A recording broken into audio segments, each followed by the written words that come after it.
Welcome, everyone. Brad Beller's Coaches Show. Warriors back at home this week after a bye week, getting ready for the Battle of Highway 74 as the Purcell Dragons come to town. And it is Warriors for Freedom night as well. So a lot going on here at Washington. We're going to talk to Coach Beller about the game at hand tonight and Warriors for Freedom as well. We'll talk to the coach right after this on KBLP. Back with the head coach, Brad Beller. Brad, before we get into the game, coming off of a bye week, how has this stretch of practice gone with not having to actually get in prep mode so quick? You know, you never want to really take a break kind of whenever the season starts. But in this case, I didn't know how much we needed it until after the bye week was over with and this week of practice started. We were really kind of just bumped and bruised. It wasn't really anything too bad. We still have some guys that are dealing with some injuries, but they seem to come back refreshed. We changed practice schedule up a little faster paced, not as physical, and they seem, they were getting their practices over with faster because you weren't game planning and doing different things. We were working on technique stuff. We were working on fundamentals, mental reps, and stuff like that. And then when we got to this week of practice and we amped back up the physicality, I was really impressed with the way that we came back and didn't have really a layover or a hangover from the week before. And besides Monday, it cooled off. It did, and we have Monday and it's like 100 degrees, and then on Tuesday we come out and the guys, I mean, when you walk through a locker room and you hear them go, "I can't wait for practice today," that there's a reason behind that. And yes, it's Purcell, but at the same time, I really think knowing that they weren't going to go out there and just burn to the ground, made them really excited about practice this week. Well, it always has to be good to have that time off. Like I said, you don't really want it, but it is a mental break as well. And these guys have been through a little gauntlet now, and now you started the true gauntlet with your district play coming in. And I'm sure they're all excited about getting into district play. They are, and this is what you get ready for. The non-district games, they're exciting because of a couple different reasons. One, it's early in the year. Everyone's ready to get the week one game. When you throw a Sulphur in it, that's a bigger school, that's a traditional power, that's always exciting. And then you throw what I consider our rival, since we've been in 2A, our 2A rival in Lindsay. That keeps the interest and the excitement. But whenever you get down to it, getting into district play, and that game counts towards what your playoff route could be, or making the playoffs, not making the playoffs, for each and every team, the importance of it, increases. And we talked about that this week, about how we don't take one game any more important than the next. They've all got to be important, but you've got to continue to elevate your gameplay, your focus as you go from week to week, and this has definitely been a good week to get our minds back right. Well, Brad, let's talk about tonight. It's the excuse me, Warriors for Freedom. We've got a lot of new people in the community. Talk about what Warriors for Freedom is, the Warriors for Freedom game. Well, in 2017, you and I both were kind of approached on wanting to do something that was a military appreciation night, but we were trying to raise money for an organization that went directly to either whether it's personnel, military personnel that are in active duty or that were retired and out of service. But this group came to us, and they were more for the people that struggled with whether it was mental illness or different things like that. The suicide rates were going up within our veterans and different things. So this organization, Warriors for Freedom, helps get money to those people and to those organizations that are helping those veterans with the mental struggles and the different things that they go through getting back out of the active service. So it was the first year we did it, and we had active duty members, and Bo Nixon coming back really made an impact on our community, had an impact on Dibble that was here, and so it's been a great thing for us to have over the years. And now it's sort of tradition with Purcell, isn't it? It is. In 2019, Chris Goldsby with Goldsby Construction had made that, instead of trying to find an opponent and get them involved, get another local community involved and get them aware with what's going on. And Goolsby Construction has backed this from the word go, and I was really proud of Chris and what he's made it, the War on 74, and they have the trophy, and really trying to get the two communities that are very giving communities to get involved in this organization and with this cause. And so it's a big night, a very exciting night, for each one of us. The first year was maybe more emotional because of Bo right. and the first year that you do it. But anytime you're standing out there for the national anthem, and regardless of how big the flag is, whatever's going on, when you're honoring the veterans that we have, it's a big honor for our team and our communities. It is, and Washington schools produced a lot of kids that have, after high school and on, have gone to military service. You talked about Bo. Tyler Simmons goes to the Naval Academy and plays. Yeah, we always want to honor the military regardless of where they're from. But whenever you're talking about the communities that we have that both have lineage all the way back to the World War II and everything that we're able to honor every year, it gives us a chance during that week to have current people, current active duty military come in, or even people that are veterans come in and talk to our team and explain what it means to be a veteran and be a part of the military, and the pride that they show, not just in them being a part of the military, but for their country, is something that our kids need to hear. Right. And so it's always a great week to have. Yeah, I want to invite all the military, ex-military veterans, currently serving, whatever. If you're in the area, come out and help and be recognized tonight at this game. The trophy, let's talk about the game, Brad. You used to have it in here. Yeah, I guess they've already picked it up. They've picked it up. So what's the series since you started that? They had us early. They had us early and often in 2010, 11, 12. They had beat us 3 times in a row. We won in 2013 to get our first win actually in the series. And then in 2014, what I would consider upset, we had a great team in 2014, and they come over and upset us the week that we actually moved into this facility. And then from 2015 to now, we've won it each year, and then actually twice last year with the playoffs. So, it's been one of those things where if you look at the history of it, it's been very balanced. It's been one-sided, it seems like, but it's been very balanced as far as the wins and losses. And it's neat whenever they have that trophy and right. You can see the past and the scores, and it takes you back. It's really neat to kind of look back at those scores and take you back to those games that you won and lost. Well, and it's amazing being 10, 11 miles apart.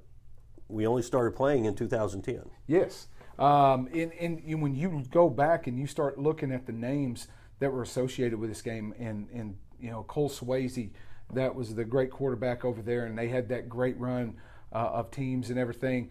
It's really neat to go and put those names with those games. And so throughout the week with the military, and then going back and it being the rivalry with Purcell, whether it's a district game, a non-district game, it's something that our communities, I think, really look forward to. I think that it might be a bigger game to the community even than it is to the teams, just because of right. the proximity and everything. But great week, a great rivalry to have. Well, let's take a break, Brad, and we'll come back and talk about the actual game tonight. Warriors versus the Dragons here at Reed Field. We'll be back with the coach right after this. Back with Brad Beller's Coaches Show. Brad, Purcell 2-1 tonight. You're 3-0. Again, starting district play, and this is a game you really want to start out hot and put your foot on the pedal and go. You did that against Lindsay. Do you think there'll be some carryover? Hopefully there's some carryover coming into this game. I told him, I said it's either a springboard or a tripping board. I mean, there's really nothing else to say. You can't stay stagnant and stay status quo. You have to continue to grow. And so, we'll know early whether, we've grown, mentally, not necessarily just physically, but have we grown mentally where we can continue to consistently stay focused. And, I think that, coming out and being on fire early is going to be a very important part of this game, because anytime it's a rivalry game, you feel like you have a team that can make a deep playoff run. The maturity level of your team is shown in games where there's a lot on the line. Can they come out and consistently come out and swing from the word go, or do they come out and just kind of feel their way around? And we talk about there's no easing into a street fight. You can get knocked out in a hurry, or you can let someone that might not be the team you are hang in there. Well, in this case, it's Purcell. It's a team that can swing and hit you early and hit you often, and that can stay in a game. It's not a team that hopes that they can stay in. It's a team that they want to come in and win. And so we have to come out swinging early and often. Well, I wonder, looking at this from the outside, is what does Coach Autry have up his sleeve that Purcell hasn't seen? He was their offensive coordinator last year, so does he have something up his sleeve that they haven't seen yet?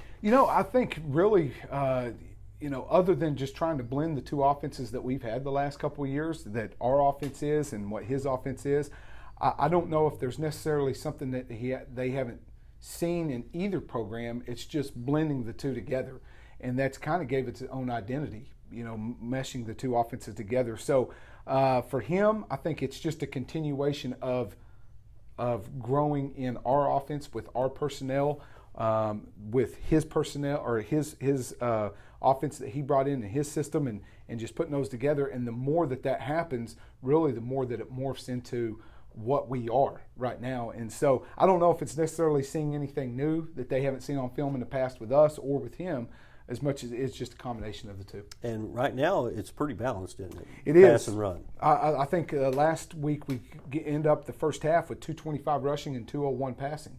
And so when you can do that, if in a half is impressive, but when you can stay that balanced, and we've had games where we've thrown for 360 or rush for 360 some yards. We've had some games where we rush for 150 and throw for 300. I mean, so it has been balanced, and I think that it is very important to Coach Autry into keeping that balance, keeping that identity to where we can do both whenever we need to. All right, Brad, let's wrap this up.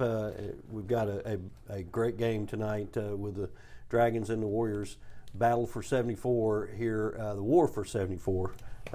Warriors for Freedom night here at Reed Field. Give us the keys to victory over the Dragons. I think we kind of hit on the first one is we want to come out of the gate, fast and furious, and picked up where we left off at the Lindsay game. Offensively, defensively, we have to limit their big play potential. And the two, Creed and Titus, are going to be two names that our fans are going to hear a lot over the loudspeaker, and it's because that's their two playmakers, and they made plays last year against us, and they're back and they're ready to play. So we have to limit the big plays on their offensive side. Well, it's going to be always a fun game, packed crowd tonight, so people need to get here early. They do. Warriors for Freedom, being before that with the national anthem and honoring our veterans and active duty. We need everyone out to experience that. That's a really neat part of the game. And it's going to be one that you don't want to miss. So if you still have time, if you're listening to this on KBLP, you still have time. If you're listening to this on Squirtle, you're going to get to see it with Kyle and TJ. If not, get here and be in person, because this will be a very entertaining football game. We're going to wrap it up. Coach Beller, good luck to you and the Warriors tonight, and let's bring that trophy back home. Yes, sir. Thank you. Tune in next week. We'll have Coach Beller back, talk about the game tonight against the Dragons, and then next week as the Warriors travel to Bethel to take on the Wildcats. For the coach, Brad Beller, I'm Stuart McPherson. You've been listening to the Brad Beller's Coaches Show. We'll be back with Squirtle and Kyle and TJ, or if you're on KBLP, the Lindsay Leopard Coaches Show.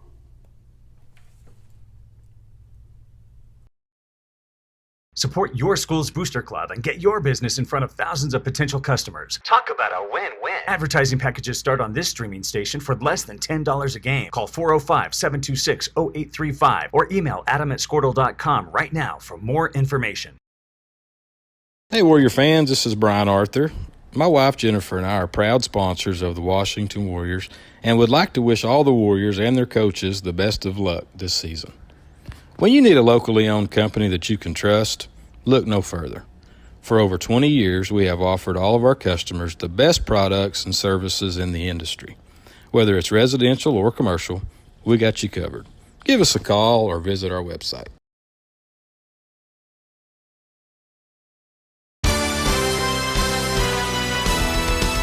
B&H Construction is a proud Warrior partner. They are the leading directional drilling contractor with major operational hubs all over Oklahoma and in Texas. Their involvement in and support of our community goes far beyond utility construction. They're also a good neighbor and friend. When experience and safety count, your best source for directional drilling is B&H Construction. Go Warriors! Darren Beller and Jason Hendricks, owners of Air Product Supply in Goldsby, are proud to sponsor the Washington Warriors on Squirtle for the 2021 season. APS is the regional distributor of Climate Master geothermal heat and air equipment and Lux Air and Oxbox as well. If you are looking for a local heat and air service company, call us at 405-288-0233 and we can put you in contact with the local professional heat and air company. All the employees of APS want to wish Coach Brad Beller and the rest of the Warriors and coaching staff the best of luck this football season. Go Warriors! It's no secret Pioneer Cellular cares about the students of our communities because we're in your communities with more retail locations than any other carrier in Western Oklahoma. It's no secret that we provide opportunities for students to learn remotely with distance learning plans and MiFi devices. We also help these schools live stream their games so family members across the country don't miss the action. We sponsor schools and colleges because your children deserve the best. Pioneer Cellular. It's no secret.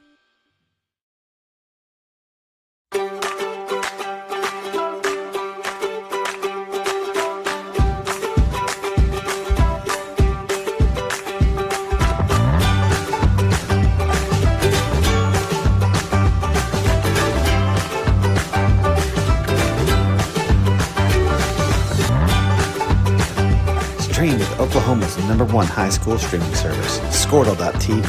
Find out more at Squirtle.com/stream.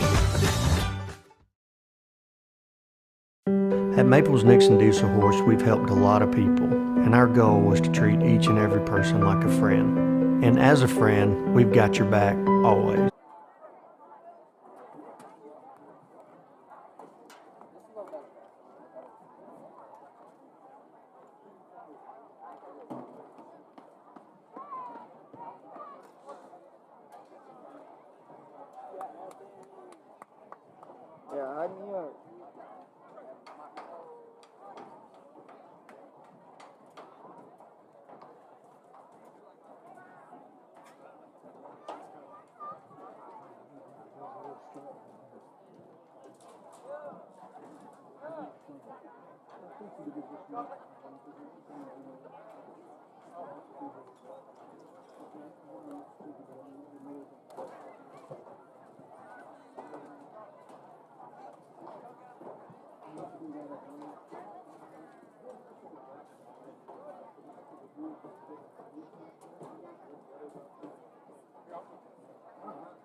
But I've one time I really did.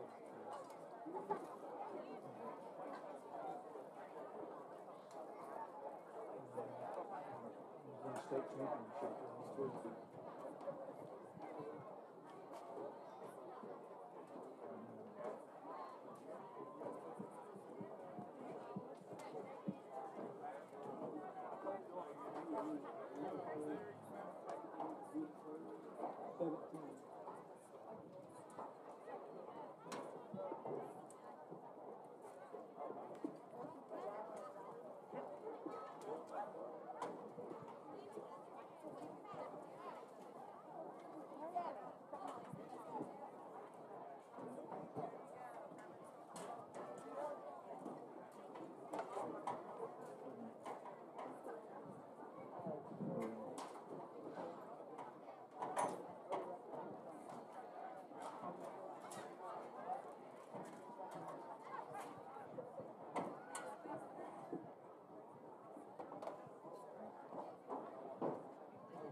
Ladies and gentlemen, welcome to the 14th War on 74 and the Freedom Football game between the Washington Warriors and the Purcell Dragons. Restrooms and concession stand are located in the building west of the end zone. This contest is being held in accordance with the rules and regulations of the OSSAA. Please help us maintain a positive environment for our student athletes. Cheer for your team, not at the opponents or officials. While on campus this evening, we ask that you distance yourself from others, especially by the concessions and restrooms. Please help us continue our season for our students. Tonight is a remembrance and awareness and the honor of the courageous men and women that have served our country. We ask that all servicemen and women, past and present, please stand.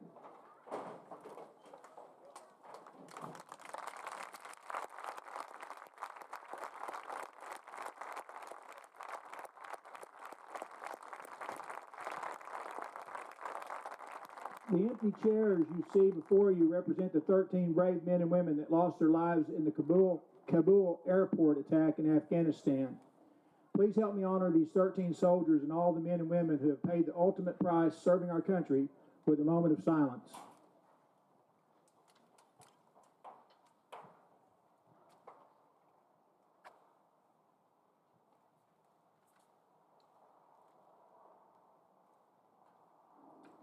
Thank you. Ladies and gentlemen, please stand for the presentation colors. Presenting the colors for us this evening are from the Army National Guard, Sergeant Joshua Burr, and from the University of Oklahoma ROTC program, Cadet Caleb Hicks, Cadet Savannah Green, and Cadet Jonathan McGrew. At this time, Pastor Will Wilson of the Goldsby Baptist Church will lead us in a word of prayer, and please remain standing for the national anthem. Let's pray. Heavenly Father, we thank you, Lord, for this day. We thank you for this opportunity to come together to play. Lord, we thank you so much for the men and women who have made this country the country that it is, for their sacrifice. God, we thank you that we have this opportunity to honor them today. Father, I pray for these players and for these cheerleaders as they play and cheer, that you would protect them, and that we would not see any injuries here today, that this would be a great time. And Father, we also remember the Rimmer family of Newcastle and the passing of their daughter Lily. May your peace be with them during this time. In Jesus' name we pray. Amen. Oh, say, can you see by the dawn's early light what so proudly we hailed at the twilight's last gleaming, whose broad stripes and bright stars through the perilous fight o'er the ramparts we watched were so gallantly streaming, and the rocket's red glare, the bombs bursting in air, gave proof through the night that our flag was still there. Oh, say does that star-spangled banner yet wave o'er the land of the free and the home of the brave? Thank you, Kelly Beller.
I'll try to do most of the first quarter.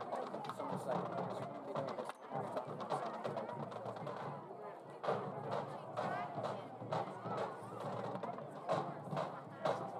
Because we're going to be doing this halftime. Bet you do.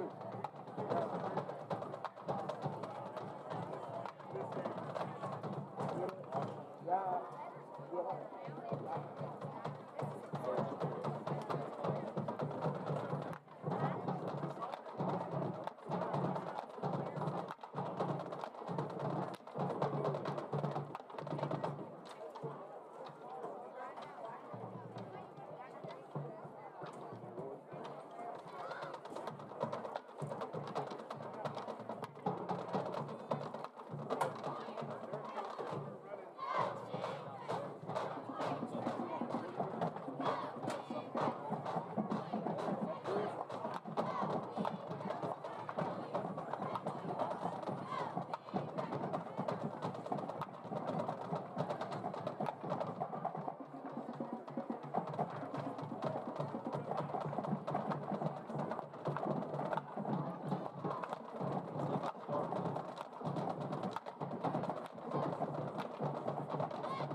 Representing the Purcell Dragons as captains, number 2, Hayden Hart. Number 12, Zachary Davis. Number 20, Quentin Goforth. And number 40, Xander Springhelm. For the Warriors, number 1, Luke Hendricks. Number 3, Kobe Scott. Number 56, Rope Scott. And number 21, Lane Steele. The referee for tonight's game is Rick Smith. The umpire, Mickey Lockhart. The head linesman is Chad Newman. The line judge is David Tuck. And the back judge is Danny Ates. Tonight, flipping the coin is World War II veteran Virgil Tague. Virgil was stationed in Hawaii in 45, 46, and 47. He's a Washington Warrior, and he'll be 94 next month.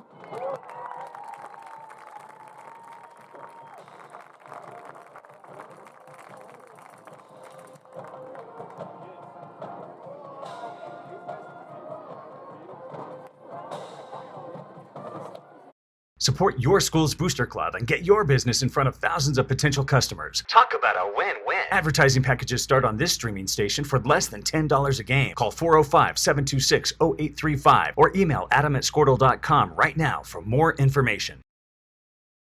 Hey, Warrior fans, this is Brian Arthur. My wife Jennifer and I are proud sponsors of the Washington Warriors and would like to wish all the Warriors and their coaches the best of luck this season. When you need a locally owned company that you can trust, look no further. For over 20 years, we have offered all of our customers the best products and services in the industry. Whether it's residential or commercial, we got you covered. Give us a call or visit our website.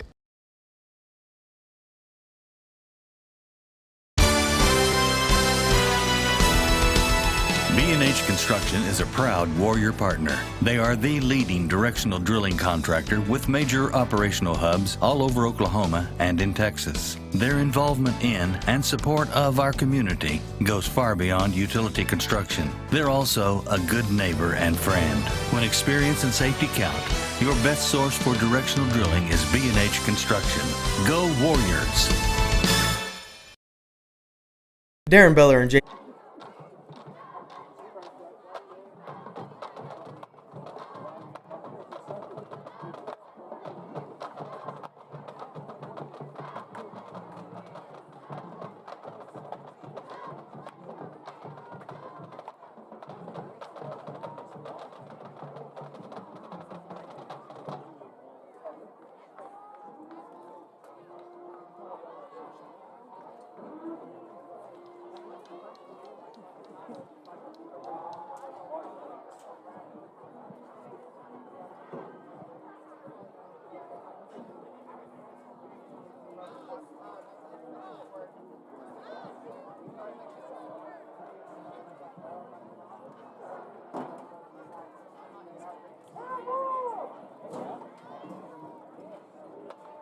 And your Washington Warriors.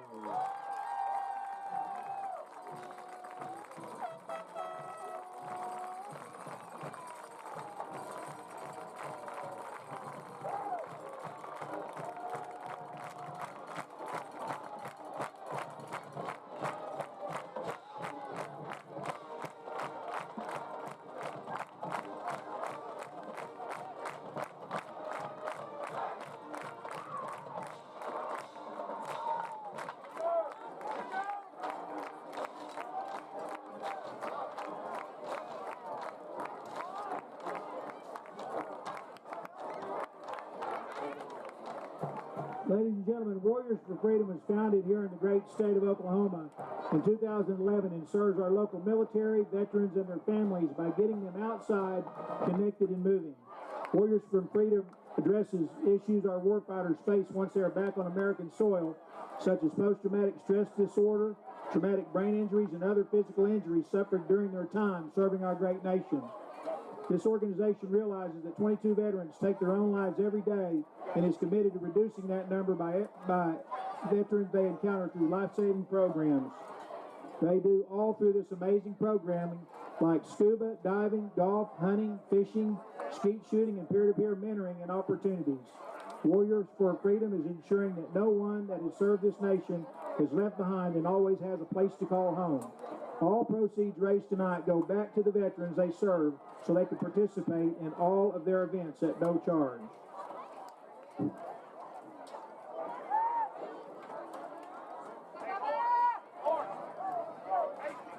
To find out more on how you can support them or join the Warriors Nation, check them at warriorsforfreedom.org.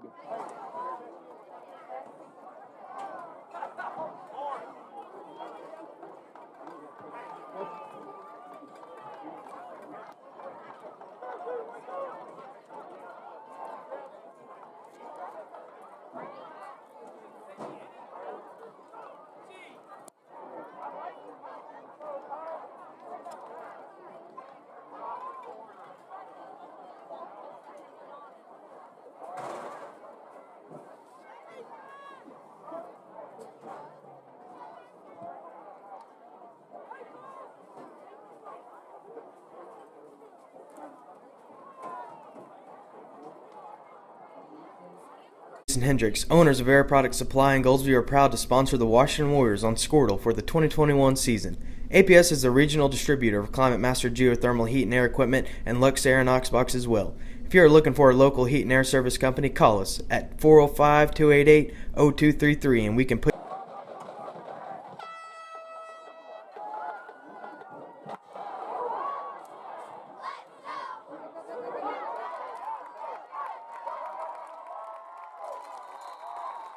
That's number 8, Ben Vaughn on the return.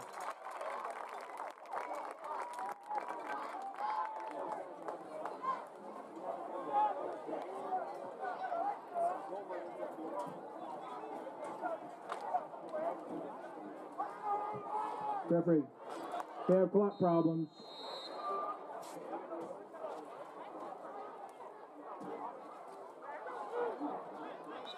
Have a clock malfunction.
Cole Scott on the carry.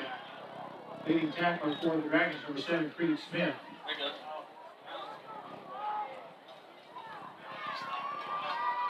Gain of 5 to the 48-yard line. 2nd down and 5.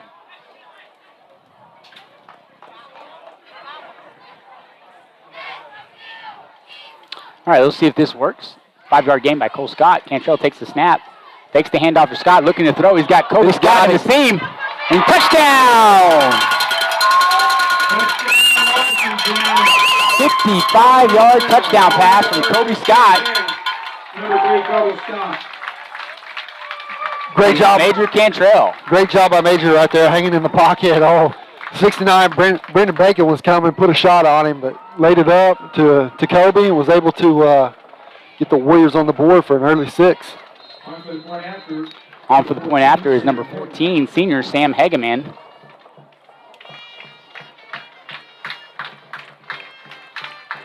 Kick is up, and it's good. And with 11:33 remaining, should be 27 seconds, pal, on the math there, into the first quarter. Warriors already got a touchdown. They lead 7-0. You're watching Washington Warrior football on WashingtonWarriors.tv. Support your school's booster club and get your business in front of thousands of potential customers. Talk about a win-win. Advertising packages start on this streaming station for less than $10 a game. Call 405-726-0835 or email adam@squirtle.com right now for more information. Hey, Warrior fans, this is Brian Arthur. My wife Jennifer and I are proud sponsors of the Washington Warriors and would like to wish all the Warriors and their coaches the best of luck this season. When you need a locally owned company that you can trust, look no further. For over 20 years, we have offered all of our customers the best products and services in the industry. Whether it's residential or commercial, we got you covered. Give us a call or visit our website. Welcome back to Reed Field. Warriors lead 7-0 in the Warriors for Freedom game. Kobe Scott set to kick with the ball placed on the 40. Titus Mason back to receive. And he gets it at the 15. Looks for room up the right side. He's got a gap. Got some room. He's at the 40. Pushed out of bounds just right outside the 40. That's one of the players that Coach Beller was warning us about. Pretty good return there, TJ. I thought he had a little gap. He ended up running out of bounds, but I thought he had the edge there whenever he snuck through, but ended up running out of bounds. And he might have had a good run there because of the flag that's laying on the field there. Holding is the ball against the Dragons. Holding around the 27-yard line. Push them back 10. They'll start around the 17-yard line. First and 10 Dragons. Warrior defense giving up 12 points in their last outing. 10 for the season. Starting at quarterback for the Dragons, number 7, Creed Smith. Smith fakes the handoff and takes the run up the middle, and he is smashed down by Hayden Miller and wrapped up by Rope Scott. A couple yards on the play will bring up 2nd down and 6. Milner coming in with a big hit there, try to jump over the line of scrimmage, and Milner coming in saying, "Nope, not today, buddy." Yeah, I don't know if I'd want to leave my feet with Hayden Milner and Rope Scott in the vicinity.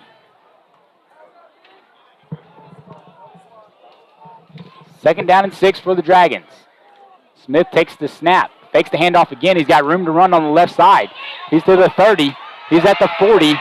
Cross midfield and being chased and drug out of bounds finally by number 15, Jackson Hendricks. But a big gain by the senior quarterback for the Dragons. Pretty good block on the edge right there. Was able to get the corner, and like you said, pretty big pickup out there for the Dragons. Luckily, we got a little bit of speed in that secondary. Was able to run him down, but Dragons looking a little impressive coming out on this first drive. TJ, we talked about it before in the pregame that a rivalry game, you know, you kind of throw the records out the window. Purcell's been a while since they've beat Washington, and so they're going to be coming with everything they have. Kind of messed up on the handoff there. Smith just takes it, and he's got more than 10 yards in first down, but there's a flag on the backside of the play. And the white hat, Mr. Rick Smith, calls holding.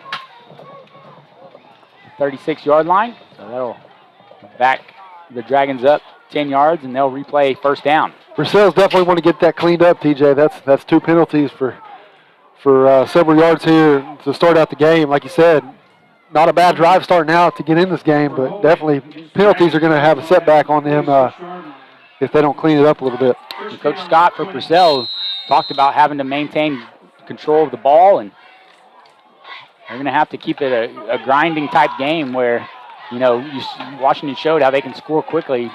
Maybe their best defense is to keep Washington's offense off the field. They finally hand it off to the running back, and Hope Scott twists and turns the guy down. Riker Fink, the sophomore running back, is stuffed at the line of scrimmage for no gain. It'll be a 2nd down and 10 for the Dragons. Hope Scott fought off his block. The defensive end position and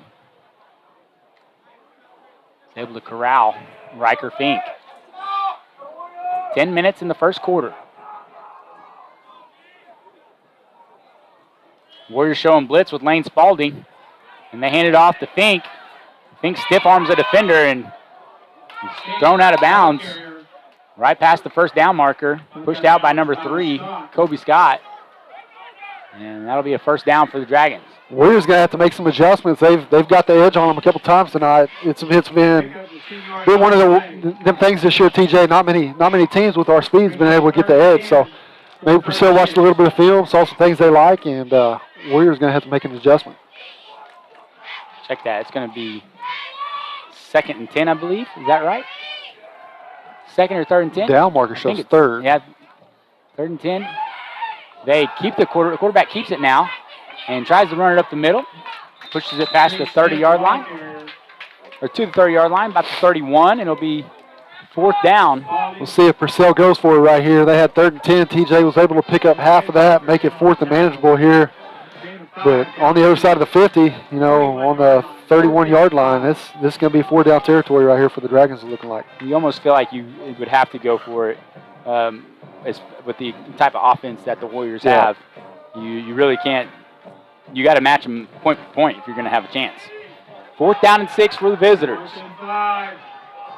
Probably go a little off count right here, see if they can get the Warriors to jump off sides. Send a man in motion. Smith takes a snap and he's running the quarterback draw to the left. He makes a guy miss and he's able to get past the 25-yard line down to the 23. Broke a tackle, had a tackler there and wasn't able to get there. So Reese Stevens there with the tackle. Yeah, Reese had a shot in the backfield too, TJ, and slipped a tackle, allowed him to pick up, get a couple extra yards, and was able to slip through the 1st down mark. 3 minutes on the drive so far for the Purcell Dragons. Lane Spalding showing blitz. They hand it off to Fink on the right side. Reese Stevens again in the backfield and is able to drag the defender down. Maybe down, but yeah, they're going to say ground caused a fumble right there, but slung him around and that ball came out. So another 7-yard pickup for the Dragons. The Dragons Coach Scott's got to like so far what his offense is doing on the ground against this Warrior defense. 2nd down and 3 with 8 minutes to go in the first quarter. Warriors lead 7-0.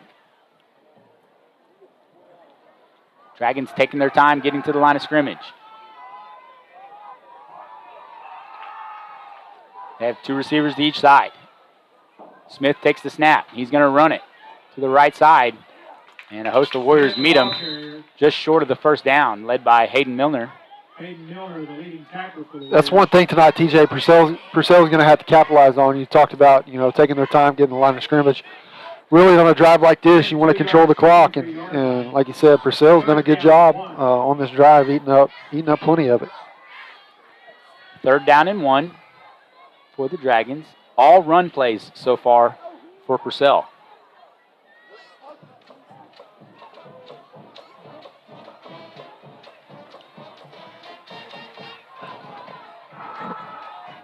Dragons send number 2, Hayden Harp, to the left. And Smith takes the carry himself, gets close to the 10-yard line. right on the 10-yard line. And it looks like they have a first and goal from the 10. 3 yards and a first down for the Dragons. First and goal. Goal to go from the 10.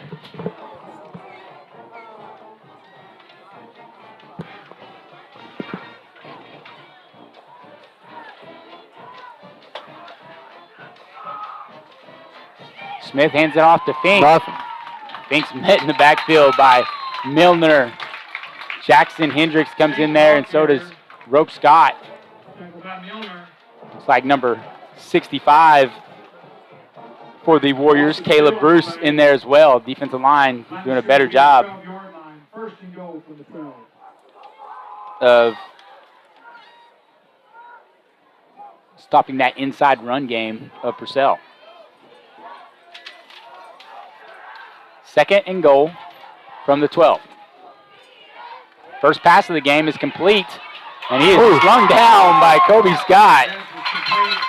Jose Tarango for the Dragons didn't get much yardage, and Kobe Scott bulldogs him down to the ground. Yeah, Kobe came out the secondary there with his head on the swivel. They didn't pick up much there. Like you said, he got hit right at the line of scrimmage and did not pick up hardly anything. Third and goal. CTJ, they've had that several times tonight. They've timed it good, got fortunate a couple times, but trying to jump the snap, and like you said, Purcell got them there. Gives the Dragons free 5 yards on the play. Encouragement on the Warriors. Half the distance to go, moves the ball to the 4-yard line. Take a timeout. Timeout Purcell. We'll take one with them. 7-0 Warriors with 5:29 to go in the first quarter. You're watching Warrior football on WashingtonWarriors.tv.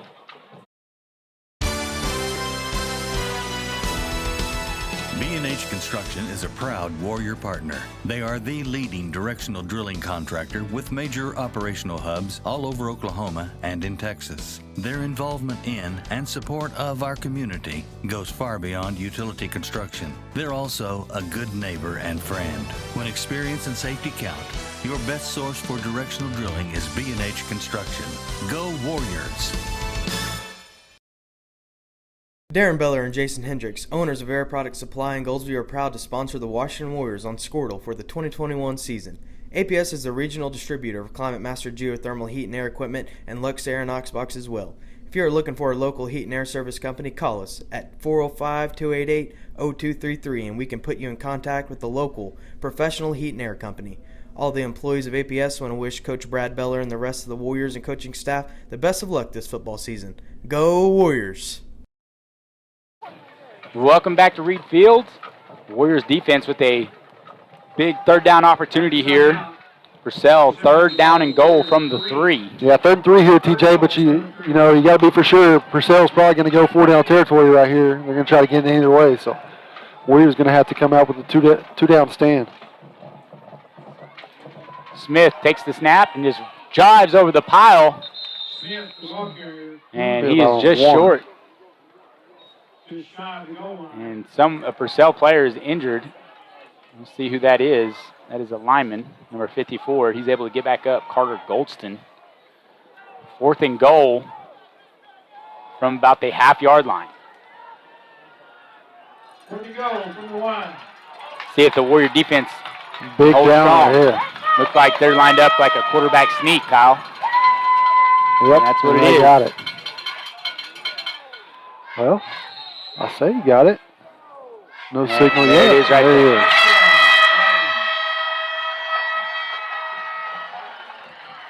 A 1-yard plunge by quarterback Creed Smith gives the Dragons their first score of the game. It makes it 7-6. Washington on to kick the extra point is number 40, Xander Springale.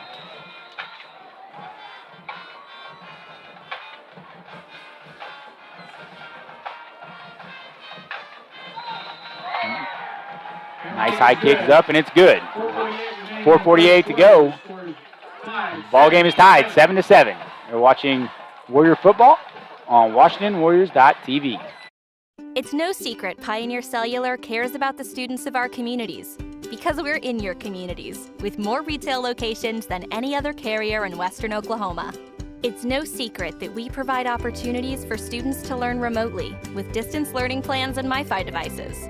We also help these schools live stream their games so family members across the country don't miss the action. We sponsor schools and colleges because your children deserve the best. Pioneer Cellular. It's no secret.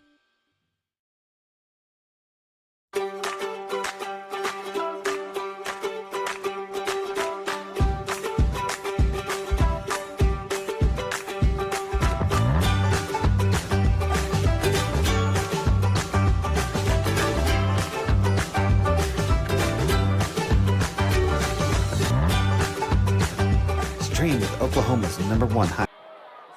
Welcome back to Reed Field.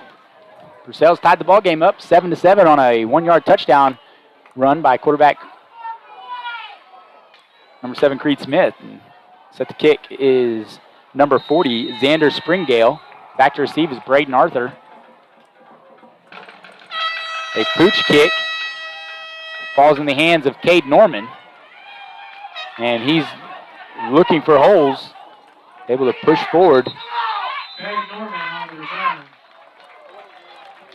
TJ, pretty impressive first drive by the Purcell offense there. It took 6.5 minutes off the clock, was able to drive down mostly all on the ground and get it down there on Washington. It ended up coming up with tying this ball game up. So we'll get this Warrior offense back on the field, see if they can respond. But you know, Coach Scott's got to be feeling pretty good after that first drive. Check that. It was Tanner Olson on that return. Freshman defensive back and receiver. Cantrell in the shotgun formation. Takes the handoff, fakes the jet sweep, hands it off to Kobe Scott at the tight end position, and little misdirection. Timing was a little bit off on that play, but they were still able to gain 4 yards on the play and bring up 2nd and 6. Yeah, I haven't really been used to seeing a high snap this year. We've seen a lot of low snaps, but Major had to go up and get that one and kind of threw the timing off a little bit, but was able to pick up about 4 yards here on first down. Cole Scott lined up behind Cantrell, and handoff goes to Scott. He's working the right side of the field.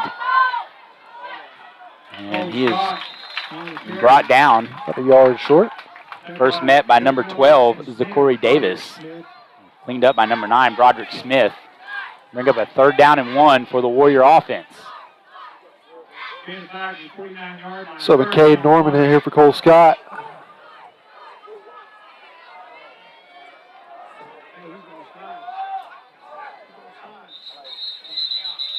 Looks like there's a flag, and number 57 for Purcell was lined up in the neutral zone. Landry Bacon, that's going to freshman mistake. He's a freshman. Yep. Lined up. Coach Scott isn't going to like that. Yeah, Big Mom was calling out before the snap up here in the booth. So. Yeah, that's a 3 first down for the Warriors. They'll have the ball in Dragon territory now at the 46-yard line. Warriors looking to the sideline to get their call. Hayden Milner now in that slot position. Big tight end. Looks kind of like Gronkowski out there, Kyle. They send Lane Steele in motion. Hand it off to Cade Norman. And he tumbles forward past the 35-yard line down to the 34. A 12-yard gain on the play by the sophomore tailback. Yeah, you knew they were coming to that side with Milner out there. Get his big body out there and was able to seal off a couple blocks. So, like you said, he's a big old boy. You get him out there, and good run by Cade right there. Warriors going tempo now. They send Kobe Scott in motion. Hand it to him on the jet sweep. He cuts it up the field. And it was just tripped up. Number 70 for Purcell, Kevin Lawson. Kobe Scott's a little slow to get up. Looks like he's okay. But he was a shoestring tackle away from taking it to pay dirt. Second down and a long 3. 2nd down and a long 3 for the Warriors. 2:32 to go in the first quarter. Cantrell takes the snap, hands it off to Cade Norman. He looks for a hole, but he's tackled by number 7, Creed Smith. He's going to be short of the first down. big boys of Purcell did a good job of closing them holes right there, TJ. They're getting off the ball, driving Washington back, and like you said, Kay didn't have nowhere to go right there on that down. 3rd and 2 for the Warriors. They come out with 2 tight. 2 receivers to each side. Handoff goes to Norman. He's met at the line of scrimmage. It's going to be close. Tried to keep his legs moving, but the Dragons corralled and gang tackled him just short of the first down. 4th and 1.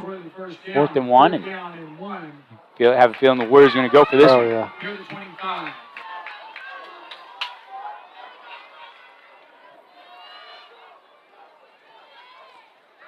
They hand it off to Norman. He follows his big lineman and pinballs. He's on his feet still. 10, 5, touchdown Warriors!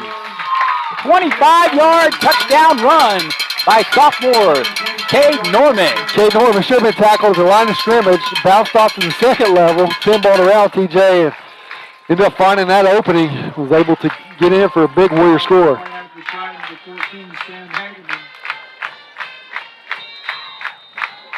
Sam Hageman on to kick the extra point. Kick is up. And it's good. With 1:23 to go in the first quarter, Warriors lead Purcell 14-7. You're watching Warrior football on WashingtonWarriors.tv. School streaming service, Squirtle.tv. Find out more at Squirtle.com/stream. At Maples Nixon Diesel Horse, we've helped a lot of people, and our goal was to treat each and every person like a friend. And as a friend, we've got your back always. We understand what you're going through. Being lawyers is what we do, but it's not all that we are. We care. We'll stand beside you throughout the entire legal process, not just as lawyers, but as your friends. We are Maples Nixon Diesel Horse, and we are here to help. Welcome back to Reed Field. TJ Scholes here with Kyle Harris. Warriors take the lead on a 25-yard touchdown run by Cade Norman. Set to kick off. Kobe Scott. Back to receive is 21, Titus Mason. He gets it about the 6-yard line. He's working the right side of the field. Starts and then stops. He's pushed out of bounds finally. Number 11 for the Warriors, Case Taylor. Get credit for the tackle. A little bit different drive right there. Purcell comes out, runs the ball, works some clock, and Washington comes back and responds right there. Yeah, no passes. No passes, all runs. So we can do that too. Yep. See if the Warrior defense has figured out this run game of the Dragons.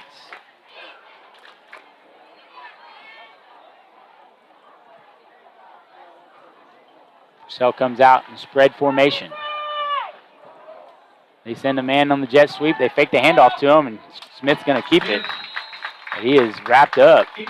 Number 33, Lane Spalding, makes the tackle. Lane leading the team in tackles this year. I got what, 20-something? I don't have it in front of me. First 2 weeks. First 2 weeks. He had 17 one week. Yeah, so he's up there over the 30 mark. Quiet week last time he played, but he probably played only a half. 2nd down and 9 with 43 seconds to go. They hand it up the middle, and they is blown up. Number 8, Ben Vaughn. Or excuse me, number 6, Rhett Vaughn. Rhett back on the field after his injury against Lindsay. Good to see him on the field again. 22 seconds left in the quarter and counting. There's 25 on the game clock. I wonder if Purcell just... That's what it's looking like. Let's take this one to the quarter. It's again, a good strategy by the Dragons. The best defense might be to keep the Warrior offense off the field. And that'll do it for the first quarter. Warriors lead 14-7. Watching Warrior football on WashingtonWarriors.tv.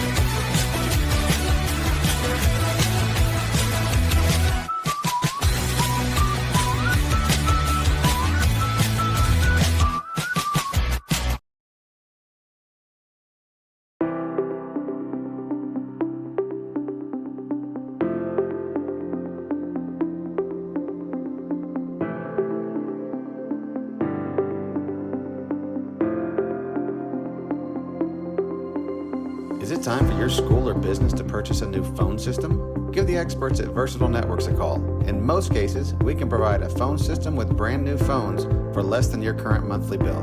Call us for a free quote today. Welcome back to Reed Field. TJ Scholes here with Kyle Harris, the Warrior defense, with a big third down opportunity, 3rd and 10. Purcell's only passed it one time, and they're able to complete it for a short gain. Got to feel like this is a sure passing down. Yeah, they're going to have to show some pass, like you said, TJ. Haven't only shown it one time tonight, but 3rd and 10 right here with Washington responding. They're going to need it. Warriors only rush 4. Lane Spalding coming in late. They throw it to the receiver out at the 30-yard line. They have the catch. Titus Mason with the catch. Tiptoeing on the sideline.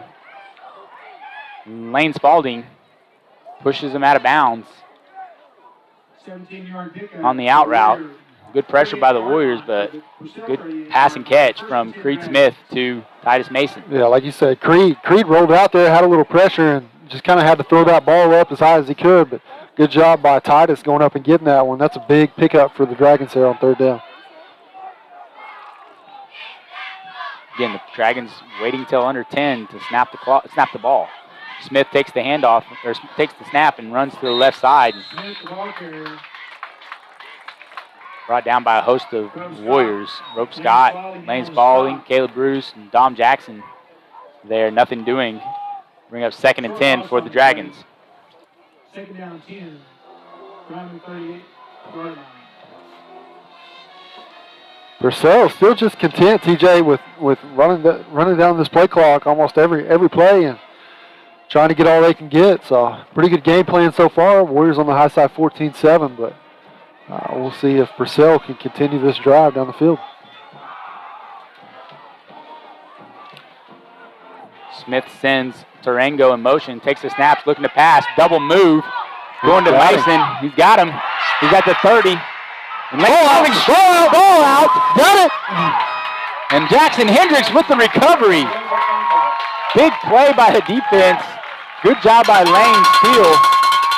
Lane Steele in coverage, got burnt. Yeah. Didn't give up on the play. I was about to say, great play by Lane right there. He got torched, TJ, had a couple steps on him. QB threw a good ball, great ball, led him a little bit. And like you said, he had 2 or 3 steps on. Lane was able to track him down, come in with a punch there and knock that ball out. And the Warriors capitalized on a turnover on an impressive Purcell drive. Jackson Hendricks on the fumble recovery. Warriors will take over at their own 23-yard line. Cantrell takes the snap, hands it off to Norman. Norman makes a spin move, and he is wrapped up by number 12, Zachary Davis. Looks like Cantrell is trying to get the team organized quickly. Running a little hurry up. Yeah. And they get the snap in. They hand it off to Cade Norman. Big hole. Fast now. There we go. They will gain 7 yards on the play and bring up 3rd and 2. Like you said there, good job going hurry up. Still in the hurry up right there. I like it. And Purcell's going to get a timeout. TJ, they were going so quick they couldn't get nobody lined up, trying to run guys in and off the field. And like you said, 2nd and 10 there, was able to get it to 3rd and manageable. About 3rd and 1, 3rd and 2, and like you said, trying to go hurry up. And Purcell just wanted to get a timeout, talk about it, and try to slow them down. So we'll probably take one with them right here. That's right. Warriors lead 14-7 with 10:16 left to go in the half. Support your school's booster club and get your business in front of thousands of potential customers. Talk about a win-win. Advertising packages start on this streaming station for less than $10 a game. Call 405-726-0835 or email adam@squirtle.com right now for more information. Hey, Warrior fans, this is Brian Arthur. My wife Jennifer and I are proud sponsors of the Washington Warriors and would like to wish all the Warriors and their coaches the best of luck this season. When you need a locally owned company that you can trust, look no further. For over 20 years, we have offered all of our customers the best products and services in the industry. Whether it's residential or commercial, we got you covered. Give us a call or visit our website. Welcome back to Reed Field. Warriors lead 14-7 with 10:16 to go in the half. 3rd down and 2 for the Warrior offense. High snap, and Cantrell has to fall on it. Looked like it just went through Cantrell's hands. It's a sharp snap there by the center, and I don't know how ready Cantrell was ready for it, or how much Cantrell was ready for it. And he's able to corral it and fall down on it. That's going to bring up a punting situation for the Warriors. A fortunate stop there for the Dragons. Not what you wanted on 3rd and 1. I promise you that. Coach Beller's wishing he had that one back, but Warriors punted away and try to lean on that defense. Kobe Scott back to punt. Titus Mason to receive. Nice high punt. Takes a bounce.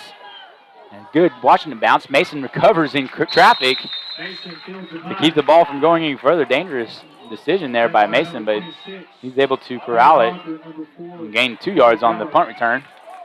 And the Dragons will take over at the 38-yard line.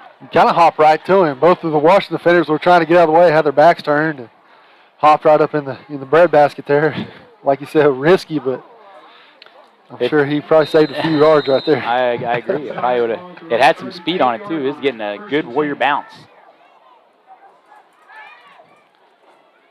9:34 to go in the half. Dragons come out with 2 receivers to the left, single receiver to the right. Riker Fink in the backfield with Creed Smith, and he gets the handoff, and he is wrapped up in the backfield by Reese Stevens. There's Reese again. You talk about Reese. Good to have him back, man. He shot out there like a cannon. He read that all the way along, and pretty good pickup. He made him at the line of scrimmage, and Purcell reset for a 2nd and 10. Good job by the senior safety for the Warriors. You like that? It's like he's not even thinking. He's just going and reacting, and that's what you want out of your secondary. Smith takes the handoff. He's looking to pass, and it is short. Pass intended for number 2, Hayden Harp. Well defended by Jamison Holland of the Warriors. 3rd down, 10 to go for the Dragons. Subbing in number 50, Nathan Spaulding for Miller right here. Bring him in at the DN spot, see if we can get a little pressure on the QB. Milner's getting coached up on the sideline by Coach Cornelius. Spaulding is sophomore. Smith takes the snap, and he's going to keep it himself. And Lane Spaulding blows up a blocker and is able to finish up the tackle. It started with younger brother Nathan Spaulding and Jackson Hendricks. Reese Stevens in the tackle as well. Warrior D come up with a big stop right there. Forced Purcell to punt after Warriors had an opportunity there and had to punt it off. So big stand by the D. 4th down and 7 for the Dragons. Number 9, Broderick Smith back to punt. Lane Steele for the Warriors lined up at his 25-yard line for his first opportunity to return punt. High punch returnable. Spaulding recovers. Steele recovers and to 25 and gets to the 30. We'll see how much forward progress they give him. They only give him 3 yards. Lane Steele on the return. Pretty good punt coverage right there. Thought he was going to have an opportunity to return that one, and he tried to find a hole, was unable to.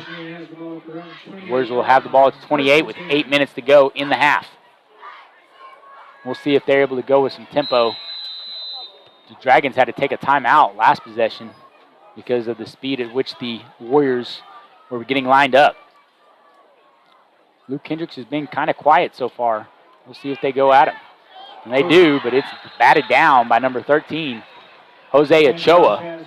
Talk about Luke, had him wide open right there, but Ochoa, good job. That defensive end position, getting a hand up and knocking that ball down. It's like the Dragons are shadowing Hendricks with their best defender, Titus Mason. Cole Scott back in the backfield for the Warriors. Milner at tight end.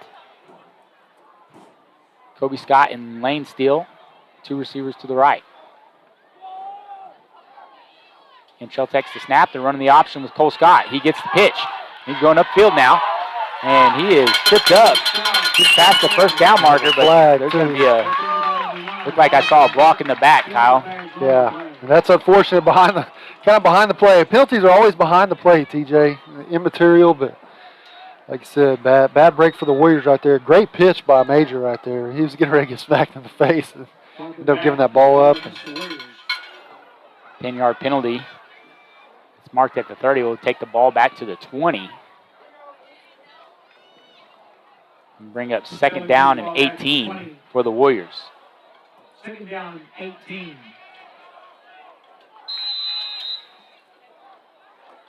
Henschel takes the snap, takes the handoff. He's looking for Luke on the post. Got him. He got him. He makes a man miss. He's got some room to run now. He's going to turn the speed on. He's at the 40. He's at the 30.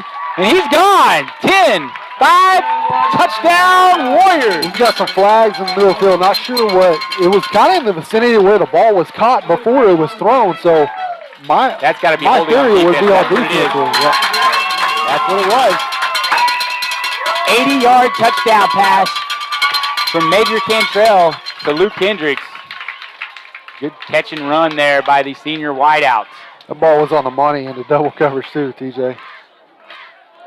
On to kick the extra point is number 14, Sam Hegeman.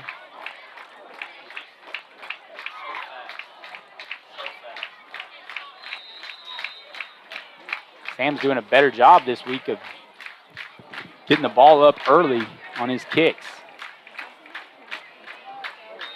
Nice job by Hegeman. Kick is up and it's good. It's 7:35 to go in the half. The Warriors strike. Take a 21-7 lead. You're watching Warrior football on WashingtonWarriors.tv.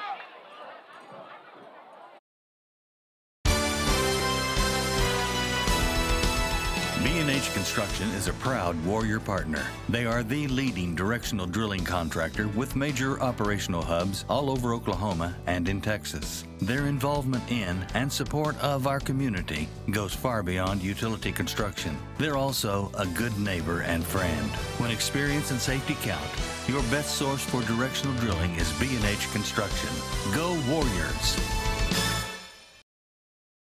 Darren Beller and Jason Hendricks, owners of Air Product Supply in Goldsview, are proud to sponsor the Washington Warriors on Squirtle for the 2021 season.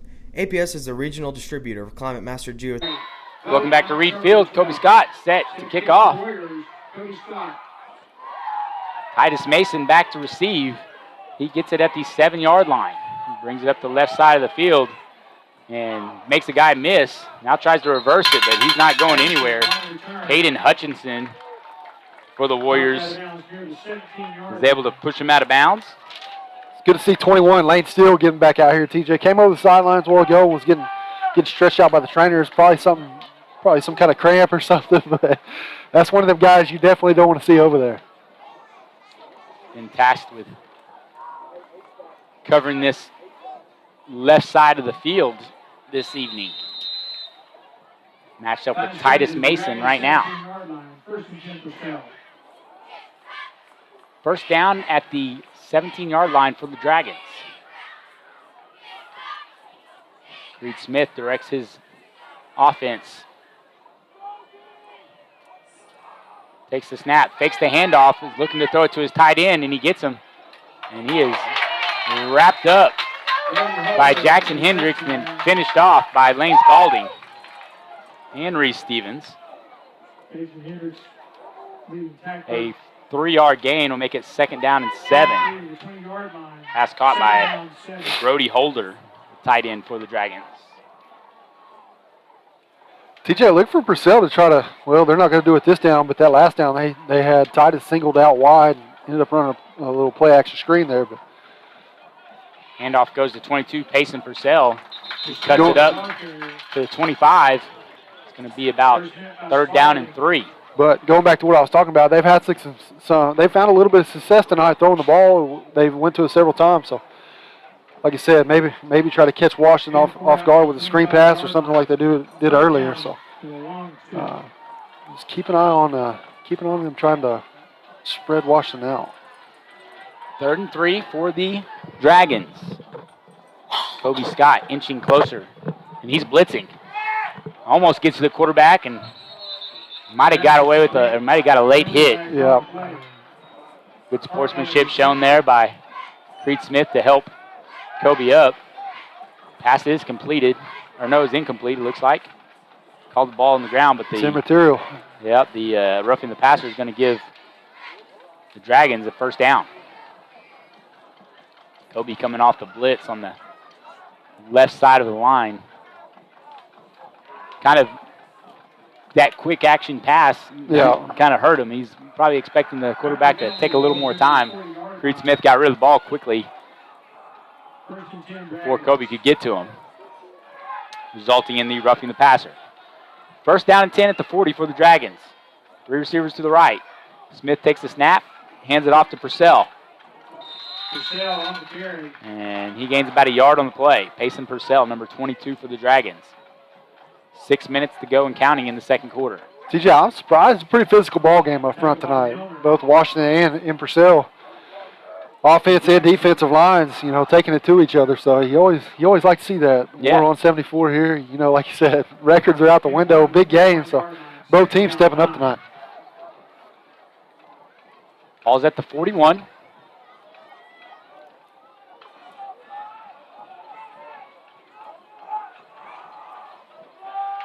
Smith sends Tarango in motion, and they're going to run it to the left side. Physical blocking by the Dragons allows Smith to get to the 45-yard line, 44, check that, and give the Dragons a third down. About 6 or 7. See if the Warriors defense can get a stop here. I'll be curious to see what Purcell does here, TJ, if they pick up or don't pick up this third down and have it manageable here, really on the wrong side of the 50, but we'll see if they go 4 downs here. They're passing. They're going to Titus Smith. Jump ball, and he's able to make the catch. Stiff arms the defender, then tries to cut it back, but he is tackled out of bounds by number 6, Rhett Vaughn. Lane Steele tried to go for the interception and missed, and Titus Smith, excuse me, 21 is Titus Mason. He's able to make that catch in traffic. Good catch by the senior receiver.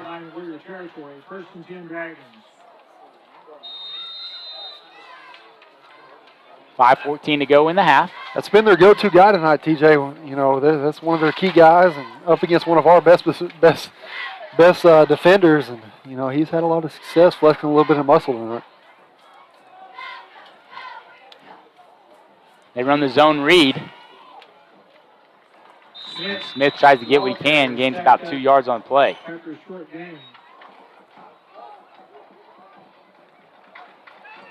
Second down and 8. The Dragons have the ball at the Washington 27-yard line.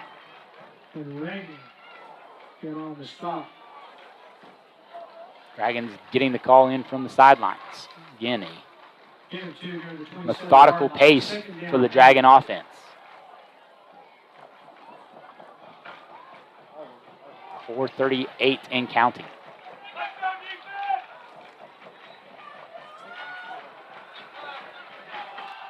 Three receivers to the right, running back to the right. They're going to pass. They're running the bubble screen for Titus Mason. He's got a lot of blockers to go with him. Warrior defense is able to shred him off. It looks like let's see, number 3, Kobe Scott, and number 22, Reese Stevens, there to clean that up. That could have been a big play for the Dragon offense. Yeah, good job of Reese getting in there, and Kobe, because, like you said, they had defenders out front, had some good blocking downfield, and he was able to get the edge, but Warriors came in there and cleaned that one up. Could have been bad. Third down and 6 for the Dragons.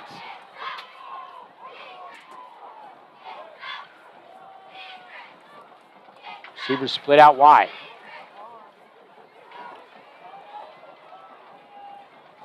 Smith takes bobbles the snap. He's able to pick it up. Now he's looking to throw it.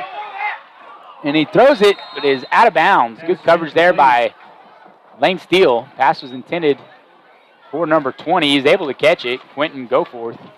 But his feet were out of bounds when he got it. Pretty good job by Creed right there. That play could have been bad in a hurry. Like you said, high snap, bouncing over his head, was able to pick it up and get it to the sideline, throw that ball out of bounds. It could have been about a 10, 15-yard loss right there, TJ.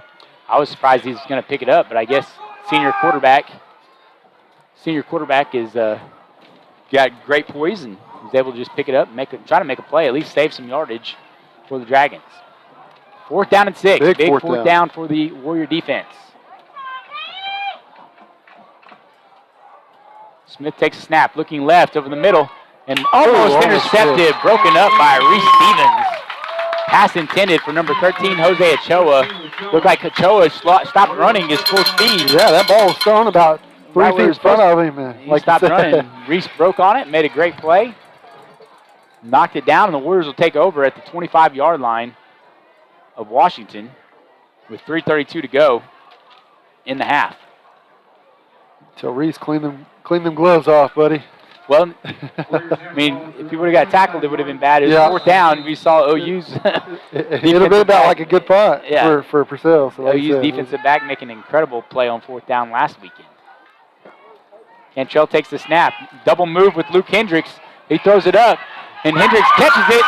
Tries to stay balanced. He's on down to the 35-yard line. Finally pushed out of bounds by Titus Mason. Little words from freshman Cash Guthmiller. I don't know if Cash wants any of that smoke. No, I wouldn't suggest it, but like you said, great ball by Major right there. Throws it up to Luke and ends up getting it. Like I said, almost tries to come back in play and break that one, but a couple Purcell defenders was able to wrestle it out of bounds. Warriors divide the ball at the 35-yard line of Purcell. They have 2 receivers and a tight end to the right. Single receiver is Hendricks, being guarded by Titus Mason. Cantrell takes the snap, hands it off to Cole Scott. He pushes past the 35 to about the 33.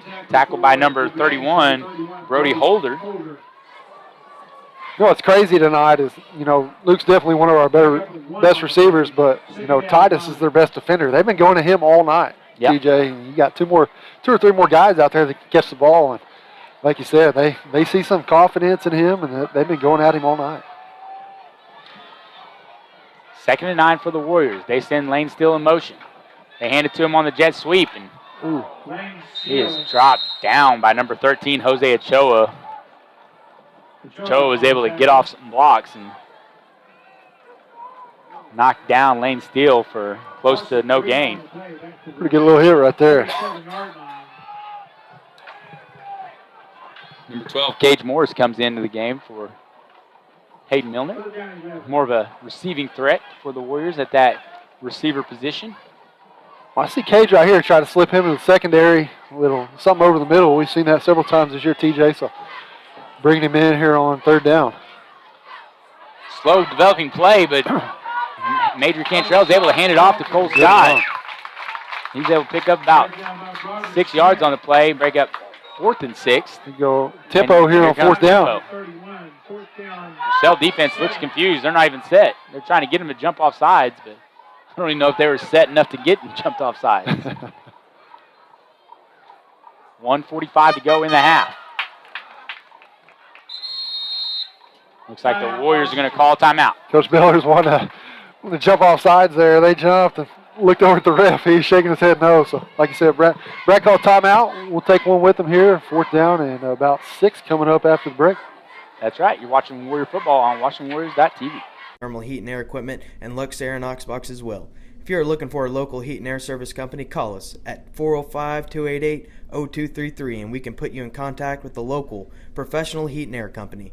All the employees of APS want to wish Coach Brad Beller and the rest of the Warriors and coaching staff the best of luck this football season. Go Warriors! It's no secret Pioneer Cellular cares about the students of our communities because we're in your communities with more retail locations than any other carrier in Western Oklahoma. It's no secret that we provide opportunities for students to learn remotely with distance learning plans and MiFi devices. We also help these schools live stream their games so family members across the country don't miss the action. We sponsor schools and colleges because your children deserve the best. Pioneer Cellular. It's no secret. Welcome back to Reed Field. Warriors have a big 4th down and 6 coming up. Want to wish the cheerleaders good luck tomorrow. State cheer in Tulsa. luck, ladies. Know you guys will represent well. Receivers come out. Warriors come out with 3 receivers to the right. Single receiver is Hendricks. They're blitzing from Purcell, and they throw it under the middle to Cage Morris. Kyle, you called it before the break. Hit Cage Morris in the middle on that little seam pass, and that has allowed the Warriors to get a first down. There you go, tempo again. I love this tempo, Kyle. First and 10 Warriors. Hand off to Cole Scott. Cuts it Good hard up the run middle first down. for 7 yards. 1 minute and 23 seconds left in the half. Again, Warriors getting set quickly.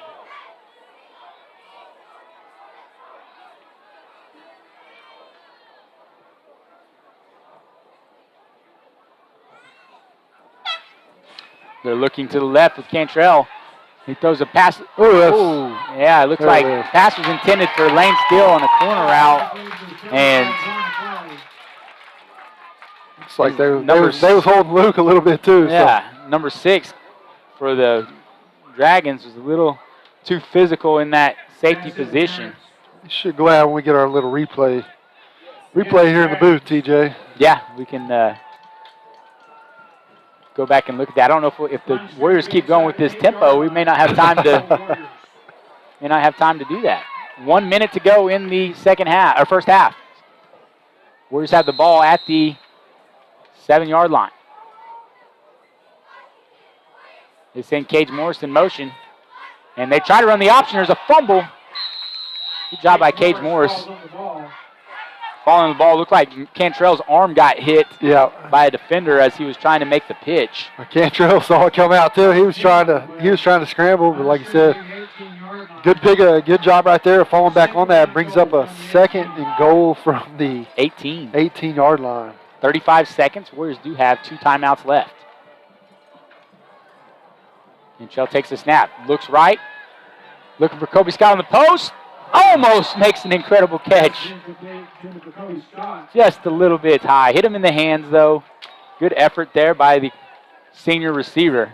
That's one thing. That's one thing you gotta like if you're a major. You can throw the ball up. Got guys that have the capability of going up and getting it. That was a good ball. A little bit high right there, but like you said, hit him in the hands. He could have came down with that easily. 3rd down and goal from the 18. Cantrell trying to get the defense to jump off sides unsuccessfully. Gets the call from the sideline. Takes a snap. Looking towards Lane Steele in the slot. Got it. Good ball. Able to get to about the 2 or 3 yard line. We'll see if the coaches call timeout, and they do. We'll talk about it. We'll keep it right here. Great 3rd down right there. You know, something over the middle, get it to one of your playmakers, and like you said, brings up is that a? Yeah, it's going to be 4th down. They threw a 1 up on the down marker, but I was about to say, I thought it was third and goal a while ago, but like you said, it'd be 4th and goal from about the 2 right there. Very manageable right here, TJ, and we'll see what Coach Beller has to draw up for us. Warriors leading 21-7 in the first half with 16 seconds to go. You want to stick around? I don't know. You want to stick around for halftime? We'll have an interview with our cross-country coach, Jason Radomski. And as they've been running successfully with the junior high and high school programs, we'll have some video while we play that. We also have the band playing. Band has competition tomorrow at UConn. They're going against a bunch of bigger schools, kind of see how they need to improve. Good thing today, TJ. I enjoyed the softball game this afternoon. That was fun. Had kind of back-to-back. Washington versus Purcell. Started off 4 o'clock with the softball game. And we're here on this beautiful evening here in Washington, Oklahoma. You know, about 80 degrees outside. Great night for football. It's starting to get into football weather, TJ. It's starting to cool off in the evenings. And yeah, you get much better than this. You had the cool mornings. Today you had cool morning, hot afternoon, cool evening. Looks like it's 4th and goal from the 3. They hand it off here? They have a timeout, so there's well, that wouldn't matter if they don't get there, so take that back. And it looks like they were just trying to see what Purcell was going to line up in and take a timeout. So we'll take one with them. You're watching Warrior Football on WashingtonWarriors.tv.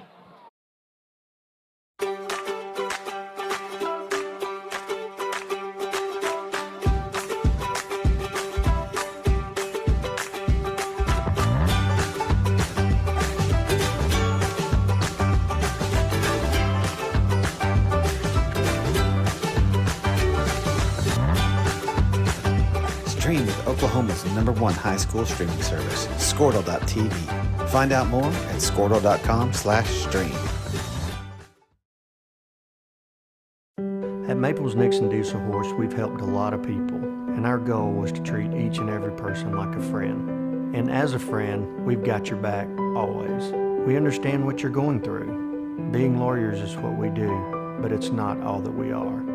We care. We'll stand beside you throughout the entire legal process, not just as lawyers, but as your friends. We are Maples Nixon Diesel Horse, and we are here to help. Welcome back to Reed Field. A big 4th down and goal for the Warriors as they try to score right before half. 16 seconds left to go. They send Lane Steele in motion, and a bobbled snap. They throw it to Lane Steele in the middle of the end zone. He's open. Touchdown! Great play design by the Warriors. Lane Steele was wide open in the right corner of the end zone. And Cantrell gets himself another touchdown pass on the evening. Great job by Cantrell sticking with that. That play, fourth and 2 or from the goal line, man, that could have went south in a hurry. But like you said, great play call design by Autry, and was able to stick it out. And like you said, Lane Steele was wide open. Nice kick there by Sam Hageman is up, and it's good. 11 seconds left to go in the first half. Warriors lead 28-7. You're watching Warrior football on WashingtonWarriors.tv.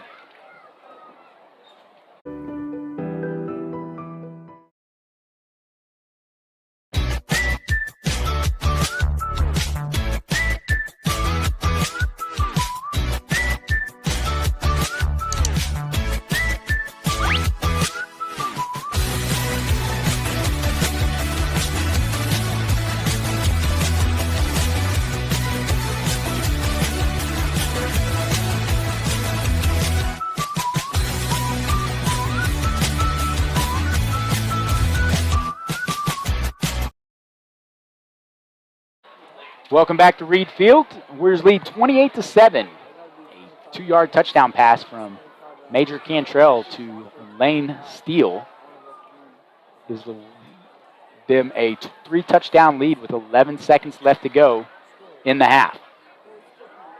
Kobe Scott handling the kickoff duties. Back to receive. Number 21, Titus Mason. And number 13, Jose Ochoa. Scott line drives it to number 2, and he is pushed out.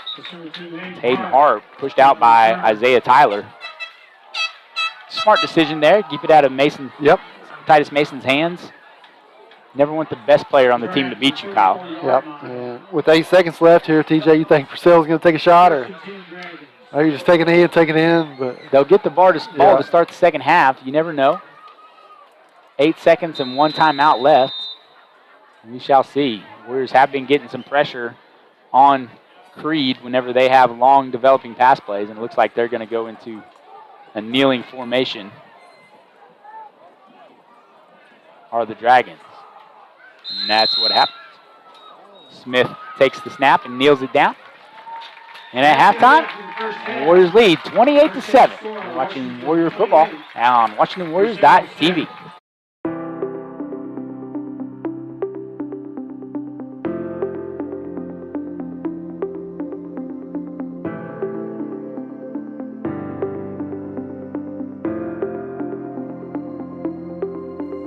Is it time for your school or business to purchase a new phone system? Give the experts at Versatile Networks a call. In most cases, we can provide a phone system with brand new phones for less than your current monthly bill.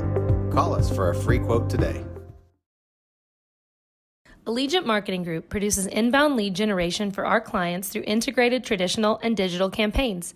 We continuously develop new strategies, tactics, and productive efficiencies so you can reach your target market and get a measurable return on investment. This fast-paced world demands for your products and services to be presented at the moment your buyers need them. Targeted and innovative marketing creates your success. Call AMG today, your marketing partner. Dr. Matt Dieselhorst at Dieselhorst Sports and Orthopedics can help you get game day ready. Dr. Dieselhorst works with athletes of all ages, taking a coordinated approach to accelerate return to play and maximize athletic performance. His work with pros in sports training, injury prevention, bracing, functional rehabilitation, and imaging works seamlessly with his medical and surgical expertise. Get started by going to Dieselhorst Sports and Orthopedics. Let Dr. Matt Dieselhorst get you back on the field, backing all Oklahoma athletes on the field and off. Welcome back to Reed Field. It's halftime. Warriors lead 28-7. And I'm here with head boys cross country coach Jason Radomski. Cross country in full swing, starting to wind down. We'll play a small video of their cross country meet at Anadarko while we talk with Coach Radomski. But Coach, go ahead and talk about how your guys' when you guys started your season as far as your summer workouts and stuff goes. Yeah, so we started in about mid-July. July 15th is the OSSAA start date where we can actually, be with them and have constructional practices with them and lead them through workouts. And so we started getting going pretty soon as July 15th hit. At first in July, late July and early August, we kind of hit morning and evening workouts. We were trying to stay away from the heat. And so we were going about 6:30, 7 a.m. and then again at 7 p.m. that night, try to stay away from that heat. So who's the runners that we look forward to looking at as your state and regional and area competitions start coming up? We got junior Grayson Mitchell. He was kind of our big-time returner that Coach Lampkin had last year with the program. And he placed top 35 in state last year as a junior. And, he's been working pretty hard. His times are already increasing from where he finished last year. So we're expecting him to kind of have a big year and get up there in regionals and state to lower those points for us team-wise. Now, you're very youth-heavy right now, and I noticed your junior high program has got a lot of involvement and then a lot of freshmen and sophomores. Who can we look forward to seeing develop in that young? Seth Bunch, he's a freshman, and, he came in late, wasn't sure he was going to run. He was really good in junior high, just didn't know. We got him out, and, he's kind of came in full swing and been killing it since he's got in. And, in practice, Grayson Mitchell pushes him quite a bit. And, at the same time, Seth isn't too far behind Grayson. And Seth's pushing Grayson just as much as he's being pushed. And so Seth Bunch is a good guy to stay on the lookout for in this freshman and young youth group that we have. Very nice. Now, describe to the fans what's coming up for you guys as far as more cross-country meets and, I guess, playoffs or whatever you want to call it for cross-country. Yeah, so we got a big one tomorrow for all the cross-country knowers out there. It's pre-state at Edmond Santa Fe. We're just taking the boys. We wanted to take girls as much as we could, but, they got cheer state tomorrow, so we got to send them off, give them good luck, shout out on here. But, yeah, we got pre-state at Edmond Santa Fe tomorrow. That's kind of where a lot of the top teams go to just kind of run the course before they get to state, see what they're looking for after that. We got regionals to be determined on location for that. Haven't figured it out. I know we're probably either going to be at Waurika, Oklahoma, OBA, or the other location hasn't been determined yet. But and then outside that, we got our conference meet coming up too at Lexington. And so Marlowe High School's in our conference, really good team. They won state as a team last year, and so we're trying to, if we're keeping up with them, we're doing a pretty good job. And so that's what we're looking forward to in conference. Well, very good. Coach, good luck with the rest of your cross-country season, and we look forward to seeing how this cross-country results pan out for you for the rest of the year. Appreciate it. With us. Appreciate it, Coach. Thanks for having me. Now we have girls cross-country coach Dagan Wilcox, newly married Dagan Wilcox. Glad she's here to join us, and we'll show a clip of her high school girls running at the Anadarko cross-country meet. Coach Wilcox, you got a pretty good amount of girls out for cross country this year. Kind of describe who your best runners are to the fans out there. Right now we have Rylan Sheffy, who's always placed in top 4. She puts a lot on herself and always goes out and competes really well. From them we have 3 seniors who all go and compete well. Maddie Blankenship, Josie Castle, and Katie Adams. And then we have some younger ones who also stepped up. Delia Stowe and Lily Tague have done really well in the past few meets. I noticed at the Anadarko cross-country meet, you also had junior high girls running there, and I mean, just like 15 of them, it seemed like. And I was told there's more missing because there was a softball game that day. So describe your junior high cross-country team, and I think they might even finish first or second at that Anadarko meet. Yes, we always have a ton of junior high girls who want to go compete. We have quite a few that have only got to go to a couple of meets because of softball. We have Jaden Wells, who has always finished top 3. She always goes and competes. Emerson Massey is one that's softball, but whenever she is there, she falls right back in line. She's top 4 or 5 normally. We have a ton of junior high girls that, since we've been able to practice, come and work hard and like to compete, so they like to go and win. That's awesome. And so I'm guessing regionals in states probably the same. Are those the same dates for you guys as far as the boys go? Yes. Very nice. And I imagine it's got to be very special to practice on the course that is named after your father. Got a great memorial there for him, and we're glad to have you here. And he's left a great legacy, and you've done a great job in your short time here, and we're glad to have you here as a coach. Thank you. Thank you very much. Thanks for joining us. We'll take a short break, and when we get back, we will have Washington Band out to perform. They perform tomorrow at UConn, and so we'll have them out for you guys to see. You are watching Warrior Football on WashingtonWarriors.tv. Support your school's booster club and get your business in front of thousands of potential customers. Talk about a win-win. Advertising packages start on this streaming station for less than $10 a game. Call 405-726-0835 or email adam@squirtle.com right now for more information. Hey, Warrior fans, this is Brian Arthur. My wife Jennifer and I are proud sponsors of the Washington Warriors and would like to wish all the Warriors and their coaches the best of luck this season. When you need a locally owned company that you can trust, look no further. For over 20 years, we have offered all of our customers the best products and services in the industry. Whether it's residential or commercial, we got you covered. Give us a call or visit our website.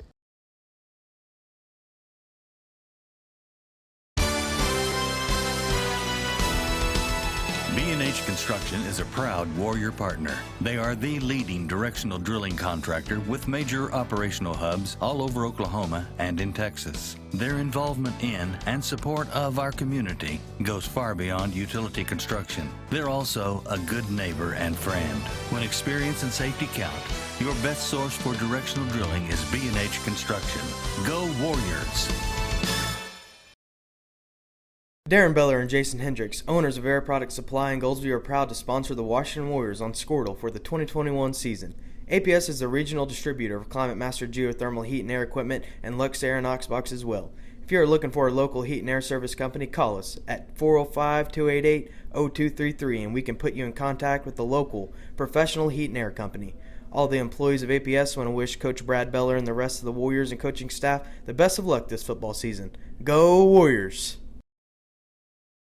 It's no secret Pioneer Cellular cares about the students of our communities because we're in your communities with more retail locations than any other carrier in Western Oklahoma. It's no secret that we provide opportunities for students to learn remotely with distance learning plans and MiFi devices.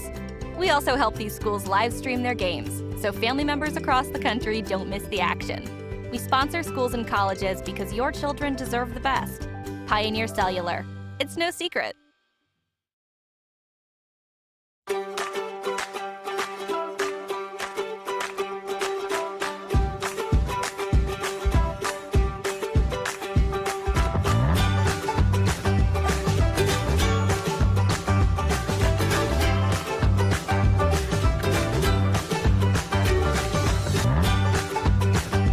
Stream with Oklahoma's #1 high school streaming service, Squirtle.tv. Find out more at squirtle.com/stream. At Maples Nixon Diesel Horse, we've helped a lot of people, and our goal was to treat each and every person like a friend. And as a friend, we've got your back always. We understand what you're going through. Being lawyers is what we do, but it's not all that we are. We care. We'll stand beside you throughout the entire legal process, not just as lawyers, but as your friends. We are Maples Nixon Diesel Horse, and we are here to help.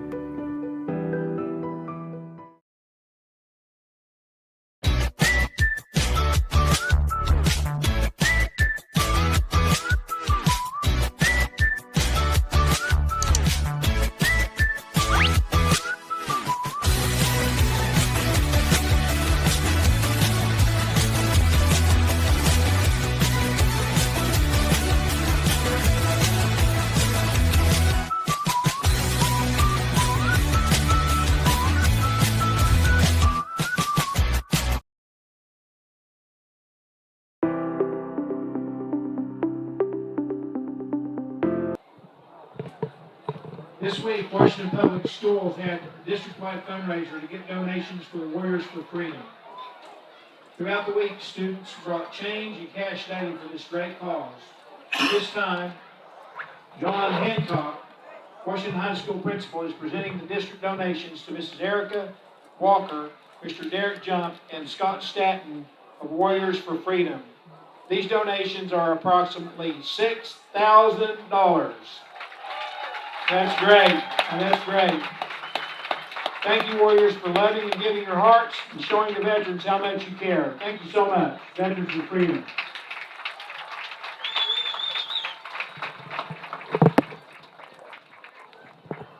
And now, awesome job by the student body, the Washington Warrior raising marching band. nearly $6,000 for Warriors for Freedom. We now have our band performing. They will be performing tomorrow at UConn, 10:45. Big school competition. They're going to go in there and test their mettle against other high-quality bands. So we'll let them show off their performance.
Something happens that changes everything. It sets the world on a new path.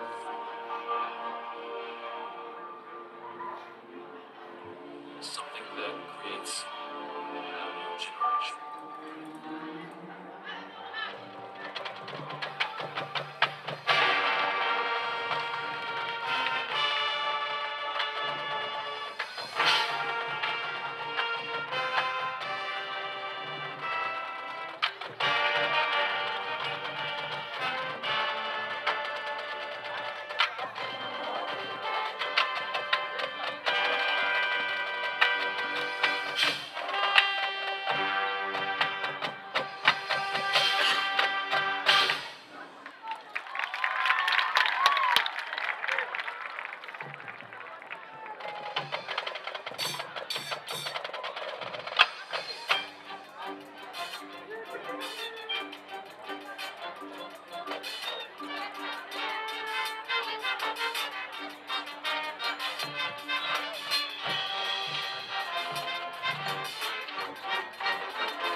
Ladies and gentlemen, the Washington Warriors High School Marching Band.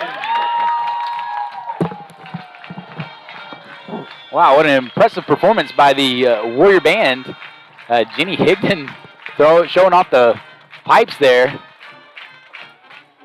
They'll be competing again tomorrow, like I said, in Yukon at 10:45 in the morning. So if you guys have a chance, go support them. If not, try to get out to Tulsa to support our cheerleaders as they go for another state championship for the Lady Cheer. We're going to take a timeout break while the teams get warmed up for the second half. The Warriors lead 28-7 at halftime. You're watching Warrior football on WashingtonWarriors.tv.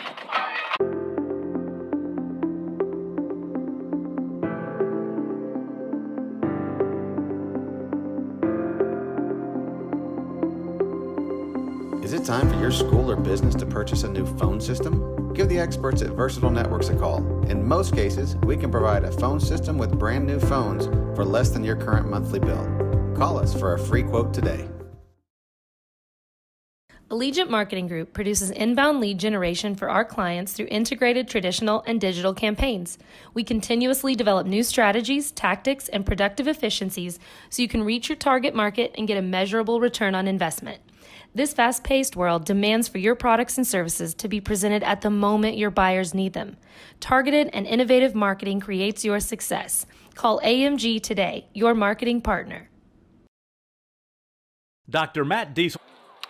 Welcome back to Reed Field. It is halftime. There's about a couple minutes left before we start the third quarter. Both teams are out on the field stretching. On the screen, we have the bond issue that is being proposed. Wanting to show our fans and our patrons what you can expect to vote on October 12th for our school bond issue. We have a elementary addition being added. A new auditorium being built for our drama program. Some extra classrooms for a school that's growing in size. We grew 13% just from the summer. And so classrooms are getting full. Trying to make sure we have room for our students and our teachers. A new band room that will be where the concession stand is, and a new concession stand. Here's what the inside of that band room would look like. And then in addition, onto the event center, the Warrior Event Center, that can serve as a multi-purpose facility. Mainly will be used for cheerleaders, so they'll have a place to practice and perfect their moves. Like I said, the cheerleaders are performing at state tomorrow as they won regionals last Saturday. So that would be a great facility for them, attached right next to their locker room, so they could walk out from their locker room to their center there. There will be a meeting on Tuesday, September 28th at the Goldsby Community Building at 6 p.m. for those, if you guys have questions, Mr. Reynolds will be there to be happy to answer any of those questions. Cut it to Kyle real quick. Kyle, you got some stats for us? Yeah, I got some first half stats. We'll start out with Purcell. 189 yards total offense. Had 95 rushing, 94 passing. If that doesn't add up, go ahead and talk to Bob Harris about it, because I didn't do the math on that. So I had 4 penalties for 23 yards and 7 first downs for the Dragons there in the first half. I'll flip it over to Washington. 252 total. That's pretty impressive total yards first half. 58 rushing, 194 passing. So a little bit different. You usually have a little bit more on the ground, but like you said, kind of lit it up in the air, and 9 first downs and 3 penalties for 28 yards for the Warriors there in the first half. A little better from the penalty standpoint. Yes. To me, it looks like, I don't know, you might comment on this, but I feel like Easton Berglund's doing a lot better job with his snaps. Oh, they seem to have a lot more firepower. Definitely. I probably should have said something about that, because I probably called him out more than anybody this year. So, no, he's done a great job tonight. Actually had 1 or 2 high snaps, so really hadn't had many low. And like you said, he's a young kid. You like to see him progress, and that's what the coaches want, TJ. So it's been fun watching him. Titus Mason takes the kickoff, then reverses field, and he is corralled down by number 4, Cole Beller. Good tackle by the sophomore linebacker. Dragons will take over at the 34-yard line. But yeah, I felt like his snaps have had more velocity on them. In fact, the ones that Cantrell has fumbled have been ones that have had a little bit more heat than he's been used to. But that's good. That's promising to see. That shows that he's been working on something on that bye week. First down and 10 for the Dragons. Creed Smith in at quarterback.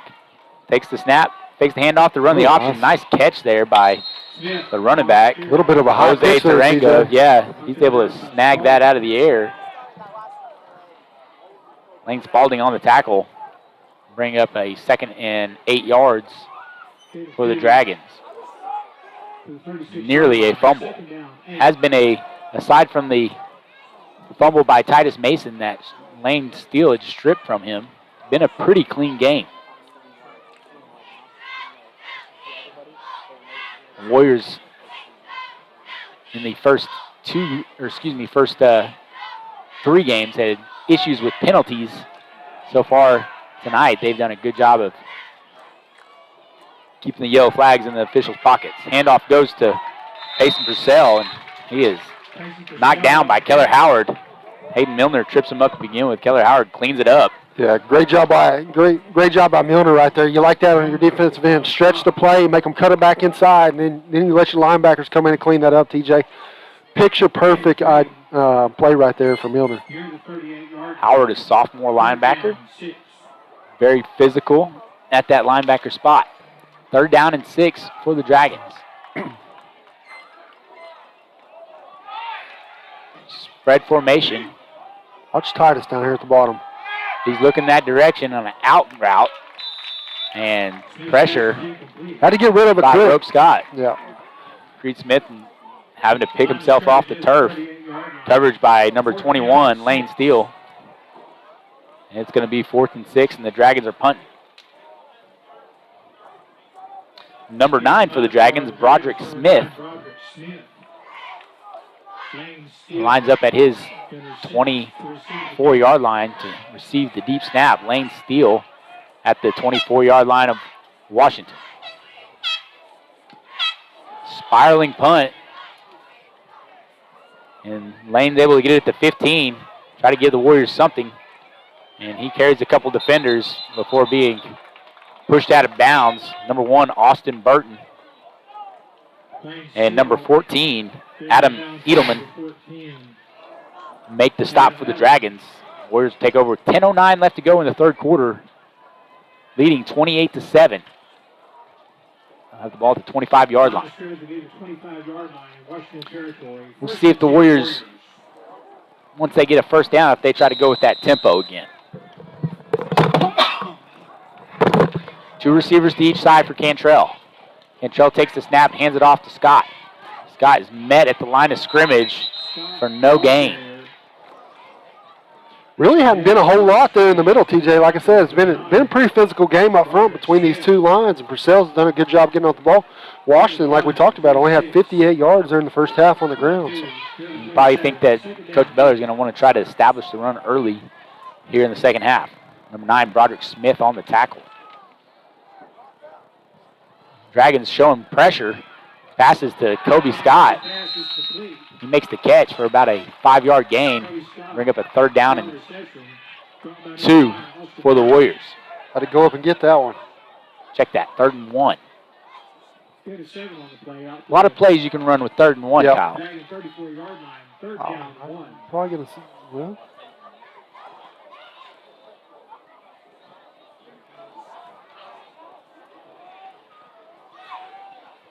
Inchell takes the snap, hands it off to Cole Scott up the middle. Big hole. He's able to get about 5 or 6 yards on the play. Number 6, safety Cash Guthmiller makes the stop. Number 6 keeps. Number 6 likes to talk a little bit, Kyle. He was in the backfield of the Warriors for some reason, while the Warriors were trying to line up quickly. Spread formation by Washington. They send Cage Morris in motion. They hand it off to Cole Scott. He finds it outside, and now he's got room to run. Makes 2 guys miss and is finally brought down by number 7, Creed Smith. 16-yard gain on the play. Good blocking on the perimeter. Yeah, Kobe had a great block coming back towards the middle of the field there. Freed up the edge for Cole and was able to pick up a big 1st down. Cole's going to get a break. Cade Norman comes in to spell him. Cade with a 25-yard touchdown run in the first half.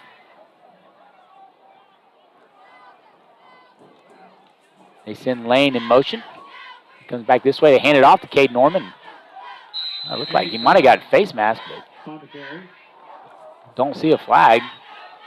2-yard gain makes 2nd and 8.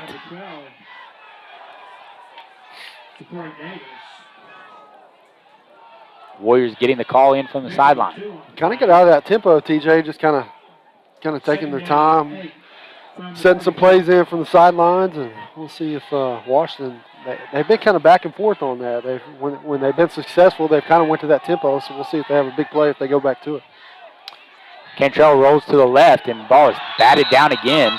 Pressure by number 13, Jose Ochoa, coming off the edge. Cantrell never had a chance on that play. Yeah. Bring up 3rd and 8. Line of scrimmage is the 37-yard line. 3rd down, 8. Ball's at the 42. Now they're going tempo, trying to draw the Dragons off sides. To no avail.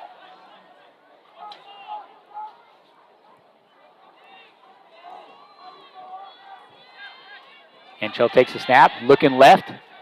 Good ball. Has Cage Morris on the in route. He's got room to run, and Lane Steele threatens to block the safety, so the safety gives up. But Cage Morris finishes off the play. A 43-yard touchdown reception by sophomore Cage Morris from Major Cantrell. Great play call right there. Been keying in on Kobe and Luke all night, and Lane, and like you said, just had him over the middle right there and was just wide open, TJ. Like you said, Cage Morris, he's caught quite a few balls. I almost feel in that same spot all year. Yep. Hageman in for the extra point. It's up, and it's good. 7:30 to go in the third. Warriors add another touchdown. They're up 35-7. You're watching Warrior football on WashingtonWarriors.tv.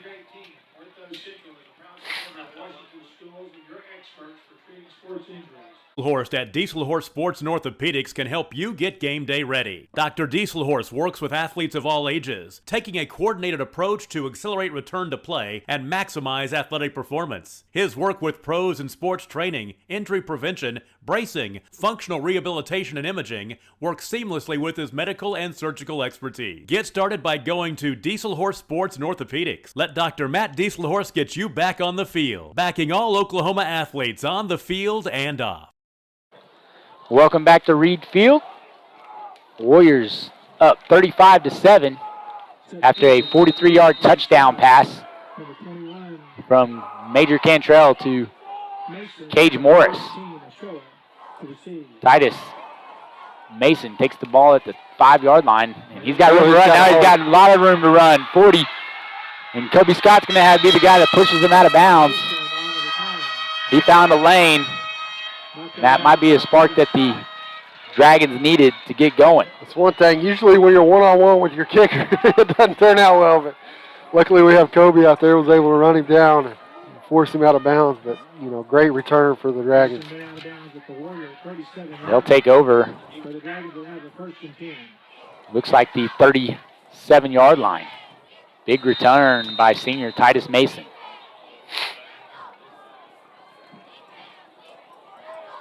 Two receivers to the right. Smith's looking to pass, throws the out pass to Fink. And Jackson Hendricks is there with Kobe Scott to stop him at the line of scrimmage. Be 2nd down and 10. 6:58 to go in the third quarter. Warriors took a little bit of time off the clock there on that last drive, Kyle. Yeah, like we talked about, they've real content with getting out of that tempo and just kind of taking their time getting the plays in. So I'm sure Coach Beller, the way the first half went, Purcell was doing the same thing to them. So maybe try to turn around and draw it out. Smith takes a snap and he's running student body to the left, and Kobe Scott breaks through the offensive line and breaks tackle down at the 40-yard line. A loss of 4 on the play. Bring up 3rd down for the Dragons. Good job by Kobe. Sift through those blockers of the Dragons. Yep, got a lot of speed out there. Might as well use it. 3rd down and 13 from the 40-yard line of Washington. Purcell will probably look to run 2 plays here to get this first down. They have 3 receivers to the left. They got Titus Mason to the right, and they're going to roll the right. They're going to look for him. Good coverage by Lane Steele. And Jackson Hendricks tries to make a play by the out-of-bounds line. Lane Steele playing physical at that corner spot, not allowing Titus Mason to get free at that receiver. Yeah, they were wanting to pick up about 5 or 6 there. Like you said, there is definitely 2 down territory right here for them. So, but we have about 4th and 13 to go right here, TJ. I'm sure they were wishing they picked up a little bit there, make this a little bit more manageable. Braden Arthur has to come in for Kobe Scott, who's being stretched out on the sidelines. They have 3 receivers to the right and single receiver to the left. They're going to try to pick on Jamison Holland. Good coverage by Holland. Pass intended to Hayden Hart, but Holland was all over him. They tried. You see what they did there, Kyle? They're just staying away from Lane Steele that time. They tried to go somewhere else side and single somebody out there on that high side. Jamison did a good job of playing on his island, and the Warriors will take over on possessions at the Washington 40-yard line. 5:35 to go in the third quarter. Warriors lead 35-7.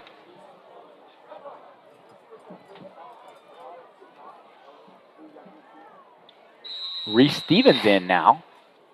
First time we've seen him this year at the receiver position. Looks like he's in for Kobe Scott. Cantrell takes the snap. He's looking left. He's got Cage Morris. And, gets him in the hands. Little underthrown by Cantrell. He had Cage Morris running wide open in the seam. Cage had to stop and then drop the pass that was thrown by Major Cantrell. Brings 2nd down and 10 up for the Warriors.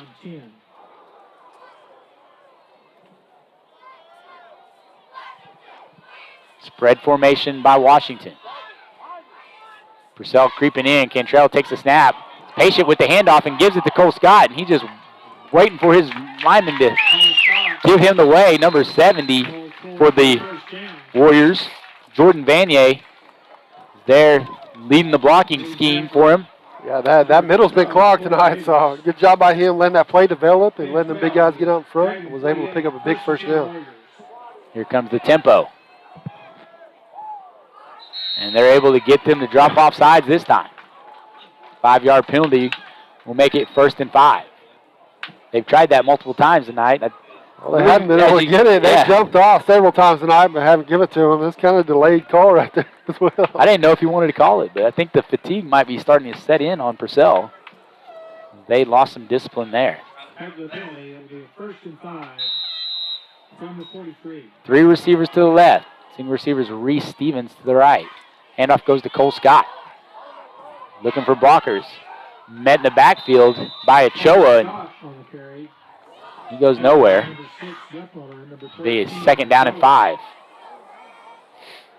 I'll tell you what, this has probably been the most physical team we've played all year, TJ. Purcell hasn't backed down. They've come in here and laid some hits tonight. Washington is definitely one of them games that they haven't faced anybody this physical yet. I agree, Kyle.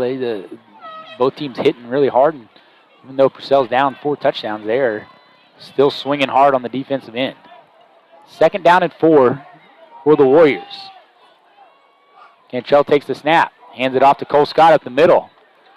Now it's just a physical matchup. The Warriors are going to pretty good run right there. Exert their will on the offensive line in this game. 7-yard gain gives the Warriors a 1st down. Cole Scott hadn't busted one of them long ones yet. We'll see if he's able to get one soon. Hard count. Makes the Warriors jump off sides, and they still try to stay set. Reset. So maybe it's not like defense. You can't go across and come back. The rest of the linemen stayed set, so like the guy that jumped off sides decided to go back in formation. Be a 5-yard penalty and bring up 1st and 15. This is an interesting formation here, Kyle. They have Kobe and Luke lined up in the same side of the field. That makes it hard for teams to double team Luke. See if they go after Luke. They got Lane on the also slip screen. Yeah. Nice pitch and catch for about 20 yards on the play. Well, like you said, a little bit different look. Slid Lane in there in the slot and was able to get him right into that second level. Major threw a good ball right on the money and was able to pick up the first down. Ball is at the 23-yard line of Purcell.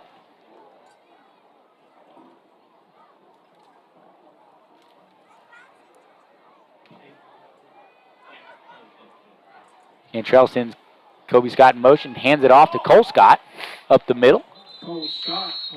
Number 7, Creed Smith, goes for a ride for a little bit before Scott falls down, or gets tackled, 5-yard gain. Bring up second, we'll okay, 4-yard gain, 2nd and 6. Tempo by the Warriors. Cole Scott makes him got miss. Got a flag, though. That nice run will be negated. Always get a quick call when it comes out of the white hat. Yes, sir.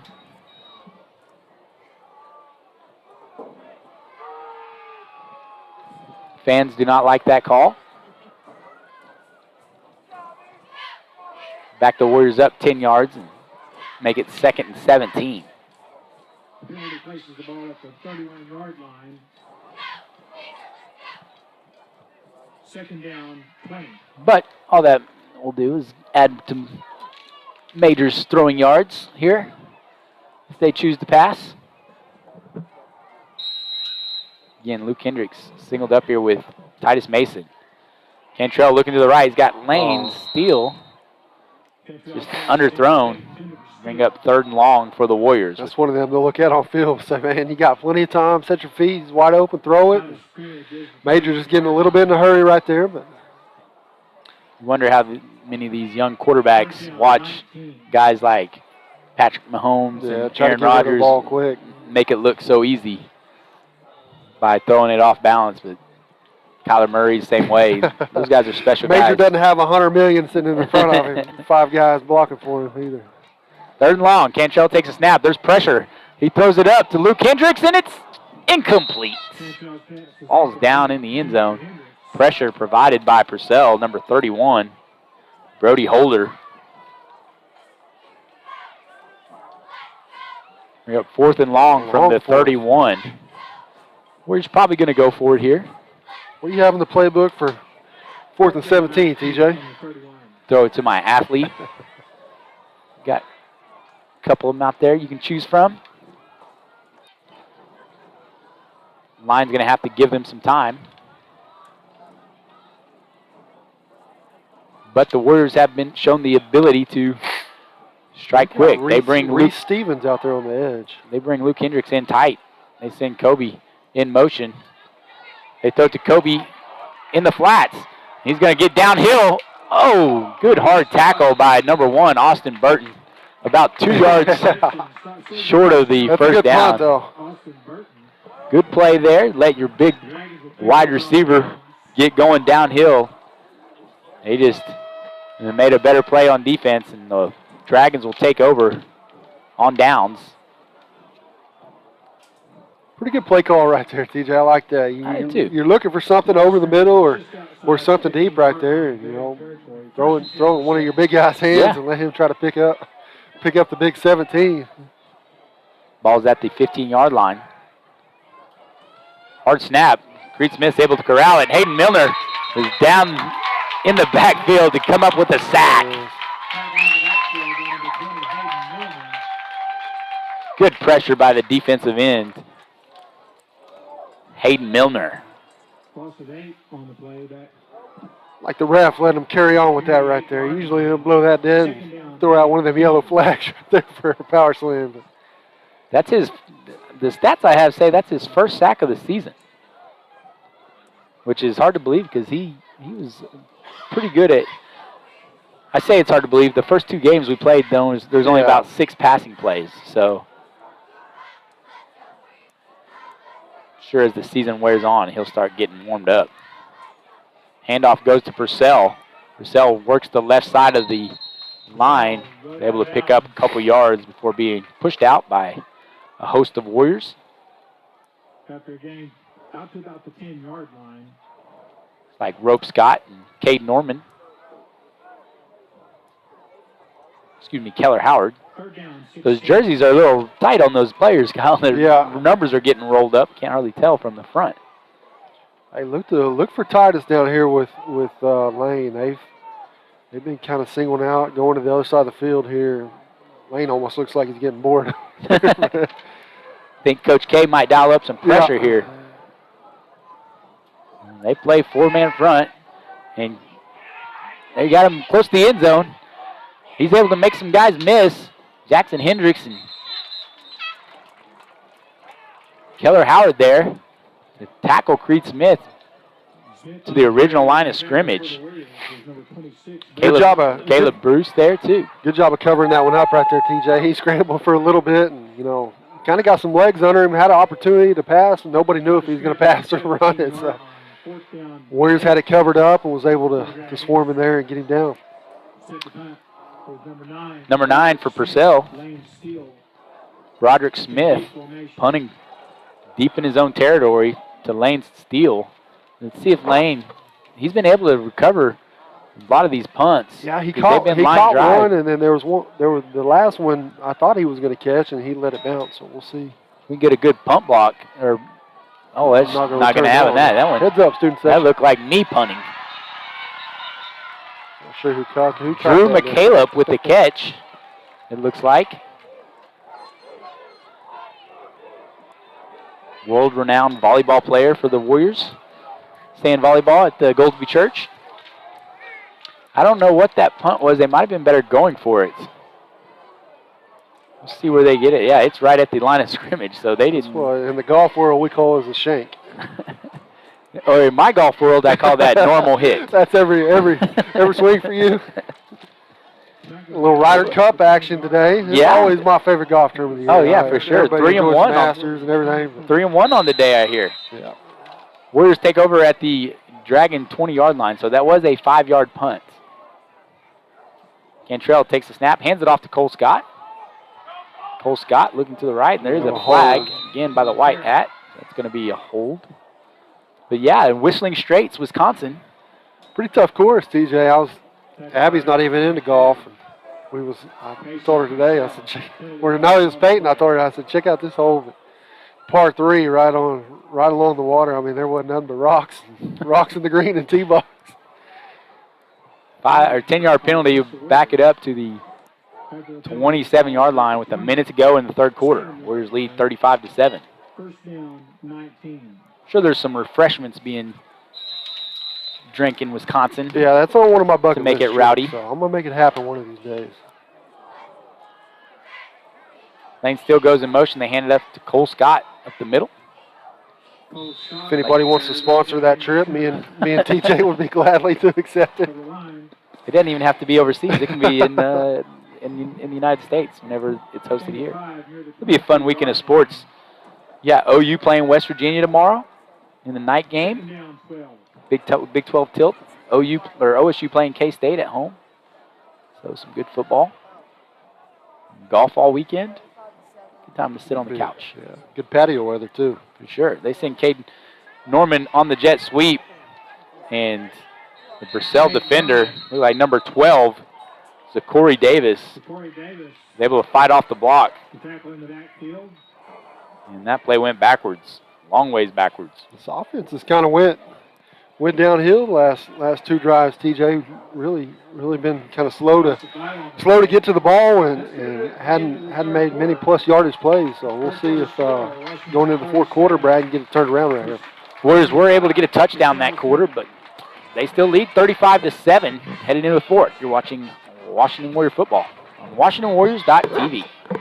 Support your school's booster club and get your business in front of thousands of potential customers. Talk about a win-win. Advertising packages start on this streaming station for less than $10 a game. Call 405-726-0835 or email adam@squirtle.com right now for more information.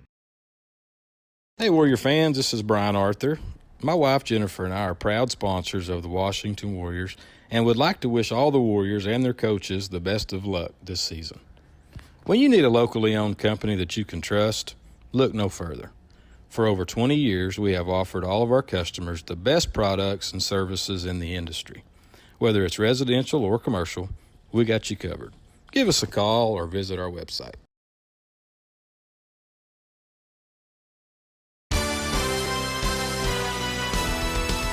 B&H Construction is a proud Warrior partner. They are the leading directional drilling contractor with major operational hubs all over Oklahoma and in Texas. Their involvement in and support of our community goes far beyond utility construction. They're also a good neighbor and friend. When experience and safety count, your best source for directional drilling is B&H Construction. Go Warriors! Welcome back to Reed Field. TJ Schultz here with Kyle Harris. Beginning of the fourth quarter, Warriors lead 35-7. They have a 3rd and long play coming up. Cantrell takes a snap. He's looking deep to Kobe Scott. Jump ball is good. Got it. And he dives into the end zone. Touchdown, Warriors. Good ball there. Plenty of time. Offensive line laying some work, giving Major some time. Good ball. Threw it up to Kobe. And like you said, you just throw it up in the air, those boys will go up and get it, TJ. And Warriors on the board, 41-7. 31-yard touchdown strike from Major Cantrell to Kobe Scott. Top of the PAT, number 14, Sam Hageman. Hageman with the extra point. It's up, and it's good. 11:52 left to go in the ball game. Your Warriors lead 42-7. Watching Warrior football on WashingtonWarriors.tv. Darren Beller and Jason Hendricks, owners of Air Product Supply in Goldsview, are proud to sponsor the Washington Warriors on Squirtle for the 2021 season. APS is the regional distributor of Climate Master geothermal heat and air equipment and Lux Air and Oxbox as well. If you are looking for a local heat and air service company, call us at 405-288-0233 and we can put you in contact with the local professional heat and air company. All the employees of APS want to wish Coach Brad Beller and the rest of the Warriors and coaching staff the best of luck this football season. Go Warriors! It's no secret Pioneer Cellular cares about the students of our communities because we're in your communities with more retail locations than any other carrier in Western Oklahoma. It's no secret that we provide opportunities for students to learn remotely with distance learning plans and MiFi devices. We also help these schools live stream their games so family members across the country don't miss the action. We sponsor... Welcome back to Reed Field. Mason Thomas set to kick off a short pooch kick. Ooh! Number 10, Taranga, with the return from the 20 to the 30, and JJ... Some hard hits right there. Jacob Jones comes in and lays the wood. I don't know who got the worst end of that deal, honestly. Both the runner and the tackler came in with the head of steam. DJ, shout out to our junior high cheerleaders tonight, filling in for the varsity. Like I said, varsity is a state tomorrow up in Tulsa, at Tulsa Union, right? Correct. And like I said, junior high always does a good job filling in for those girls so they can get away and get up there and get settled in and get ready to win a championship. Smith takes the snap, fakes the handoff, and throws it out to Ochoa in the flats. He's only able to gain 2 yards on the play. No, you're exactly right. They come in here, and they're just the next set of future champions that will come through this school at some point in time. You better believe they're out here tonight, but they let them take the bus trip up, too. Oh, for sure. Cheer on the girls. So. 2nd down and 8. Case Taylor comes in for Cade Norman at the linebacker position. 11-12 remaining in the game. Smith takes the snap, and he's running to the left. He's looking for blockers. Now he's at the 50. Braden Arthur's trying to track him down, and he's able to drag him out of the bounds around the 20-yard line. Good hustle there by the backside linebacker to push it. Smith out at the 20-yard line. Young kid's got some speed. TJ was able to run him down there. Luckily, he let go because they might have got him for a horse car. Right I thought that same thing. I thought that they might have been able to get him there, but he did show good discipline and not hanging on to that and just continue to push the runner out of bounds. 1st down and 10 for the Dragons at the 21-yard line.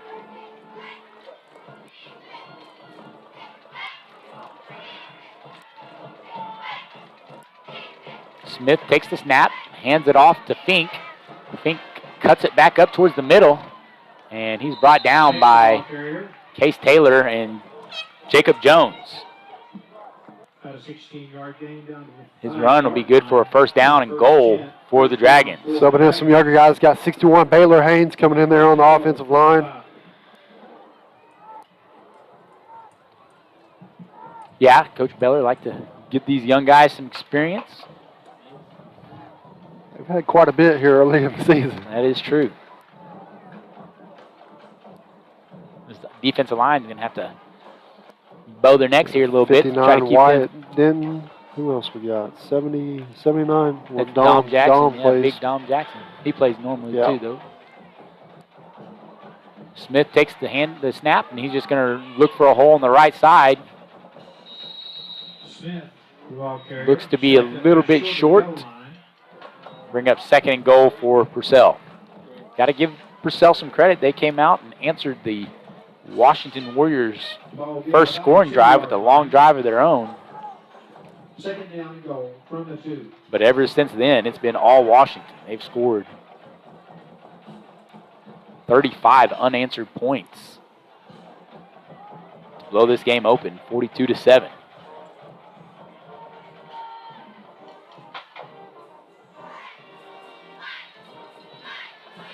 Handoff goes to Riker Fink, and he barrels through. No, he's in. For the touchdown. 2-yard touchdown run by Riker Fink.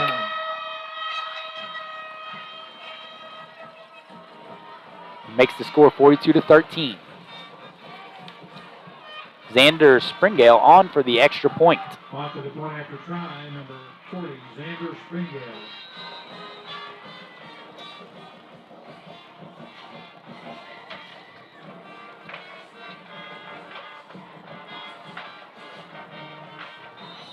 Good pressure there by the Warriors. Heads up, man. Yeah.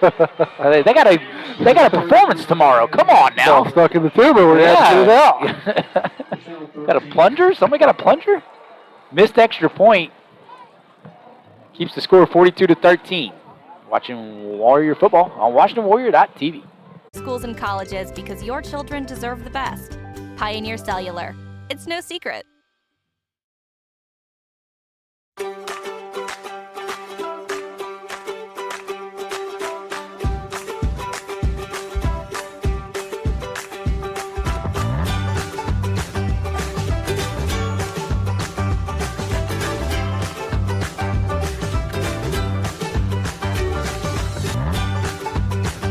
Stream with Oklahoma's #1 high school streaming service, Squirtle.tv. Find out more at Squirtle.com/stream. At Maples Nixon Diesel Horse, we've helped a lot of people, and our goal was to treat each and every person like a friend. And as a friend, we've got your back always. We understand what you're going through. Being lawyers is what we do, but it's not all that we are. We care. We'll stand beside you throughout the entire legal process, not just as lawyers, but as your friends. We are Maples Nixon Diesel Horse, and we are here to help. Welcome back to Reed Field. Xander Springale set to kick. Braden Arthur back to receive. They do a high pooch punt, or pooch kick. Good job by Reese Stevens being aware and calling the fair catch. Making a fair. It's kind of a late fair catch still. I was wondering if he was going to call it, but like you said, a little pooch kick. And sure, they practice that quite a bit during the year, special teams. And like I said, did a good job. Warriors will start at the 41-yard line here. We've seen that happen a couple times this year where, you know, an up man has been very disciplined in their responsibilities. You know, you're up 42-13. It's game's out of hand, 9 minutes to go. Especially at this point in the game. You don't call that, you're going to get lit up. Yeah, and they showed a great discipline. The guys showed great discipline in the special teams of staying paying attention. Looks like we got a new quarterback in, Nate Roberts, freshman, number 17. And looks like they trying to run in some offensive linemen too. Number 55 late to the party, Jackson Bird. Roberts takes the snap, hands it off to Braden Arthur. Braden Arthur is able to pick up about 7 yards on the play. This kid's so quick. He don't even need much blockers, man. You get the ball in his hands, get him headed downhill. He hits it in a hurry, TJ. Number 18, Jacob Jones, now in at receiver, along with number 45, Jordan Kilmer. And number 4, looks like Cole Beller. Number 8, Ben Vaughn. These guys right here, it's important for them to get some reps here in about a month, October 28th. They'll be traveling to Hobart and playing Hobart's varsity team on Hobart's homecoming. So that would be a great challenge for this young group of fellas. See where they stand. Roberts takes the snap, hands it off to Arthur, and he was met in the backfield. Good job by the officials of blowing that down quick because 31 blew that up. Yeah. First Broderick Smith and who else? Brody Holder, 31. We've heard his name several times. Yeah. Done a good job of him and Broderick Smith play pretty physical at the defensive line and linebacker positions respectively. 8:16 and counting. It's 3rd down and 4 for the Warriors.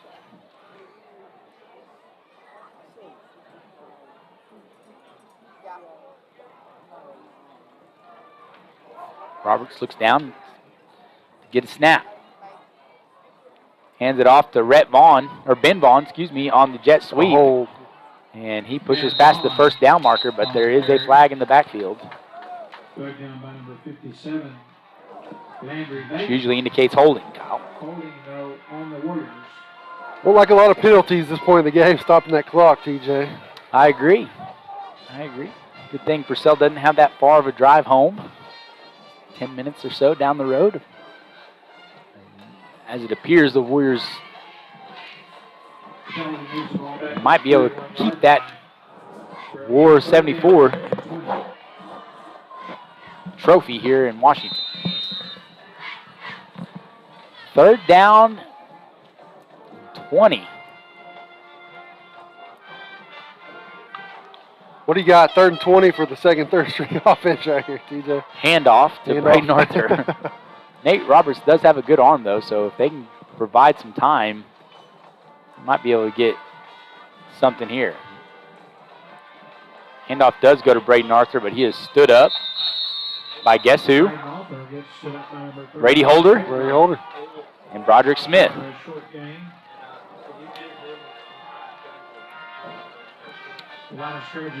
Kobe Scott runs out to fulfill his punting duties. Back to receive is Titus Mason. Mason's been pretty quiet in the second half. He did have a nice kickoff return earlier this half, but other than that, he's been pretty quiet. Cage Morris running on late.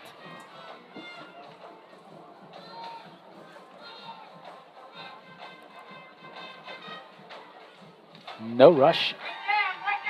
Line drive punt to Titus Mason, and he just calls fair catch at the 35-yard line. Surprised he called fair catch there. That was pretty low, quick punt. Well, I think being him, he tried to return it, but yeah, coach might have gave him a little heads up before that. Yeah, I think that's probably what happened. Said, hey, you just make sure you catch it and then call fair catch so we don't get you hurt late in this game. Dragons take over at their own 35 with 6:37 to go here on a beautiful night in Washington, Oklahoma.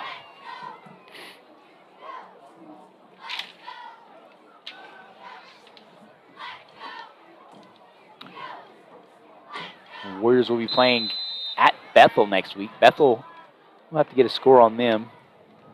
They're 3-0 going into tonight's game. That's the 3rd year in a row they've started the district play at 3-0. Handoff goes to Riker Fink. About a 1-yard gain to bring up 2nd down and 9. Leading tackler for the Warriors was number 11, Case Taylor. The gain of 2 out to the 37-yard line. 2-yard gain, make that 2nd and 8. Looks like they got a new quarterback in.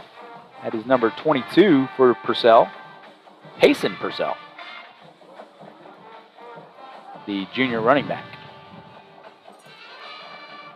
Here's the score right here. Bethel's up 32-14 over CHA.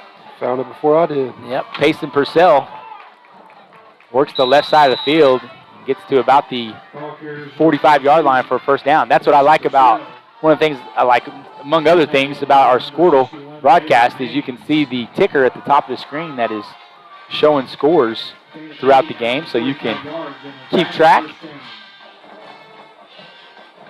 We could format that to where it's only our class of opponents, but it kind of like everybody getting to see statewide teams to see what's going on. Velma used to be in our class back in the day. That's true. Back in your days, Class A right? days. Yeah. 1st and 10 for the Dragons with 5:23 to go. Purcell takes the snap, hands it off to Fink. And it gets strung out. Good job by number 16, Tatum Wilk, to meet Purcell in the backfield and string out that play before getting pushed out of bounds by Jacob Jones. Isaiah Tyler in at the corner spot as well. Jake Coles, Cole Beller,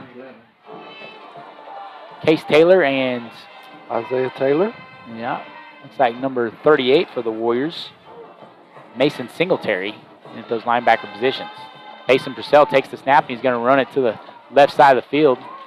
Breaks an arm tackle and is taken down by Cole Beller, 61 Baylor Haynes. We'll bring up 3rd down and 7 for the Dragons with 4:20 to go in the game. Fink still going at it with the second squad. Again, cheer tomorrow at Tulsa Union. Drive up to Tulsa, cheer them girls on. They work hard for this moment. 2 minutes of routine tomorrow. So go up there and cheer them on. Looking for a back-to-back state championship. Junior high football here on Monday against Lexington. We're gonna see if we can't get our young guys, Jesse and Evan, to call that broadcast for us. Riker Fink, nice piece of running. Brought down by Mason Singletary. About a 15-yard gain. 10-yard gain. Be first down. Sure, the Warrior coaches are trying to keep points off the board here, right? They've been averaging, only giving up about 10 points a game. Yep, 10 a so game. they'd like to keep that average down there. You know, obviously younger guys getting in and allowing scores, but there's some pride there to keep the defensive scoring average down as low as possible. And it's going to fall in the hands of... Sure, if you break that 10 points down, whether it... How many was it varsity guys in there? Yeah. How many first string or second, third? It's probably up there. Send Ochoa in motion, hand it off to Ochoa. Good job again by the Warrior defense. Baylor Haynes, and then it's like Mason Singletary and who's that? 24, Hudson Howard. The missile. Guy shot out like a cannon. Kyle, quick picks for our games tomorrow. OU, West Virginia. I got OU, I'll take. OU's a 17-point spread right now. They win by that much. They only beat Nebraska by a touchdown. I'm going to say 38-17. So 3-touchdown lead, or win. Gotcha. We'll see. I think I like that score.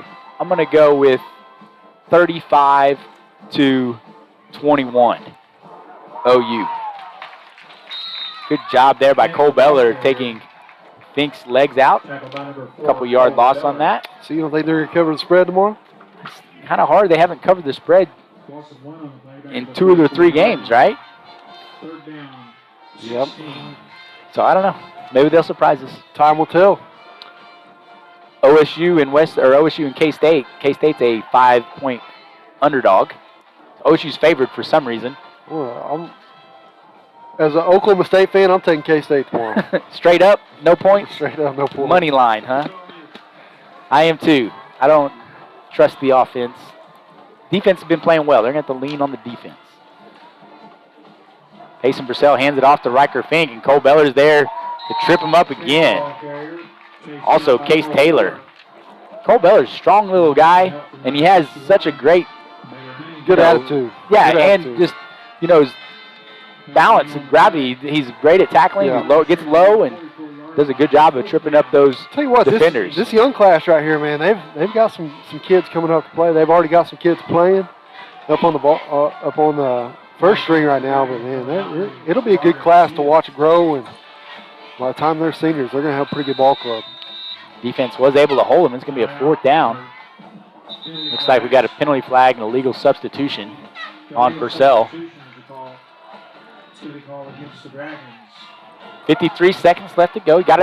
We were talking about it just not too long ago, a couple minutes ago, about the defense being able to hang their hat on not letting this team score in the 4th quarter as far as this with the second team, third team guys out there. And, these young guys came in there and made some good tackles and kept them from scoring, after they gave up that 1 touchdown. So that's something that they can feel proud about. Well, they got to be ready because they go with this first team offense all day, TJ. That's true. Nice punt by Broderick Smith.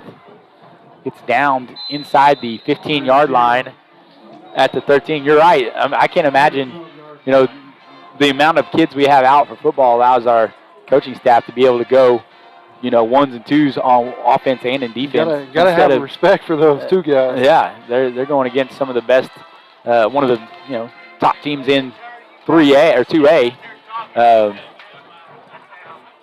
every day in practice, and so they're just getting that much better.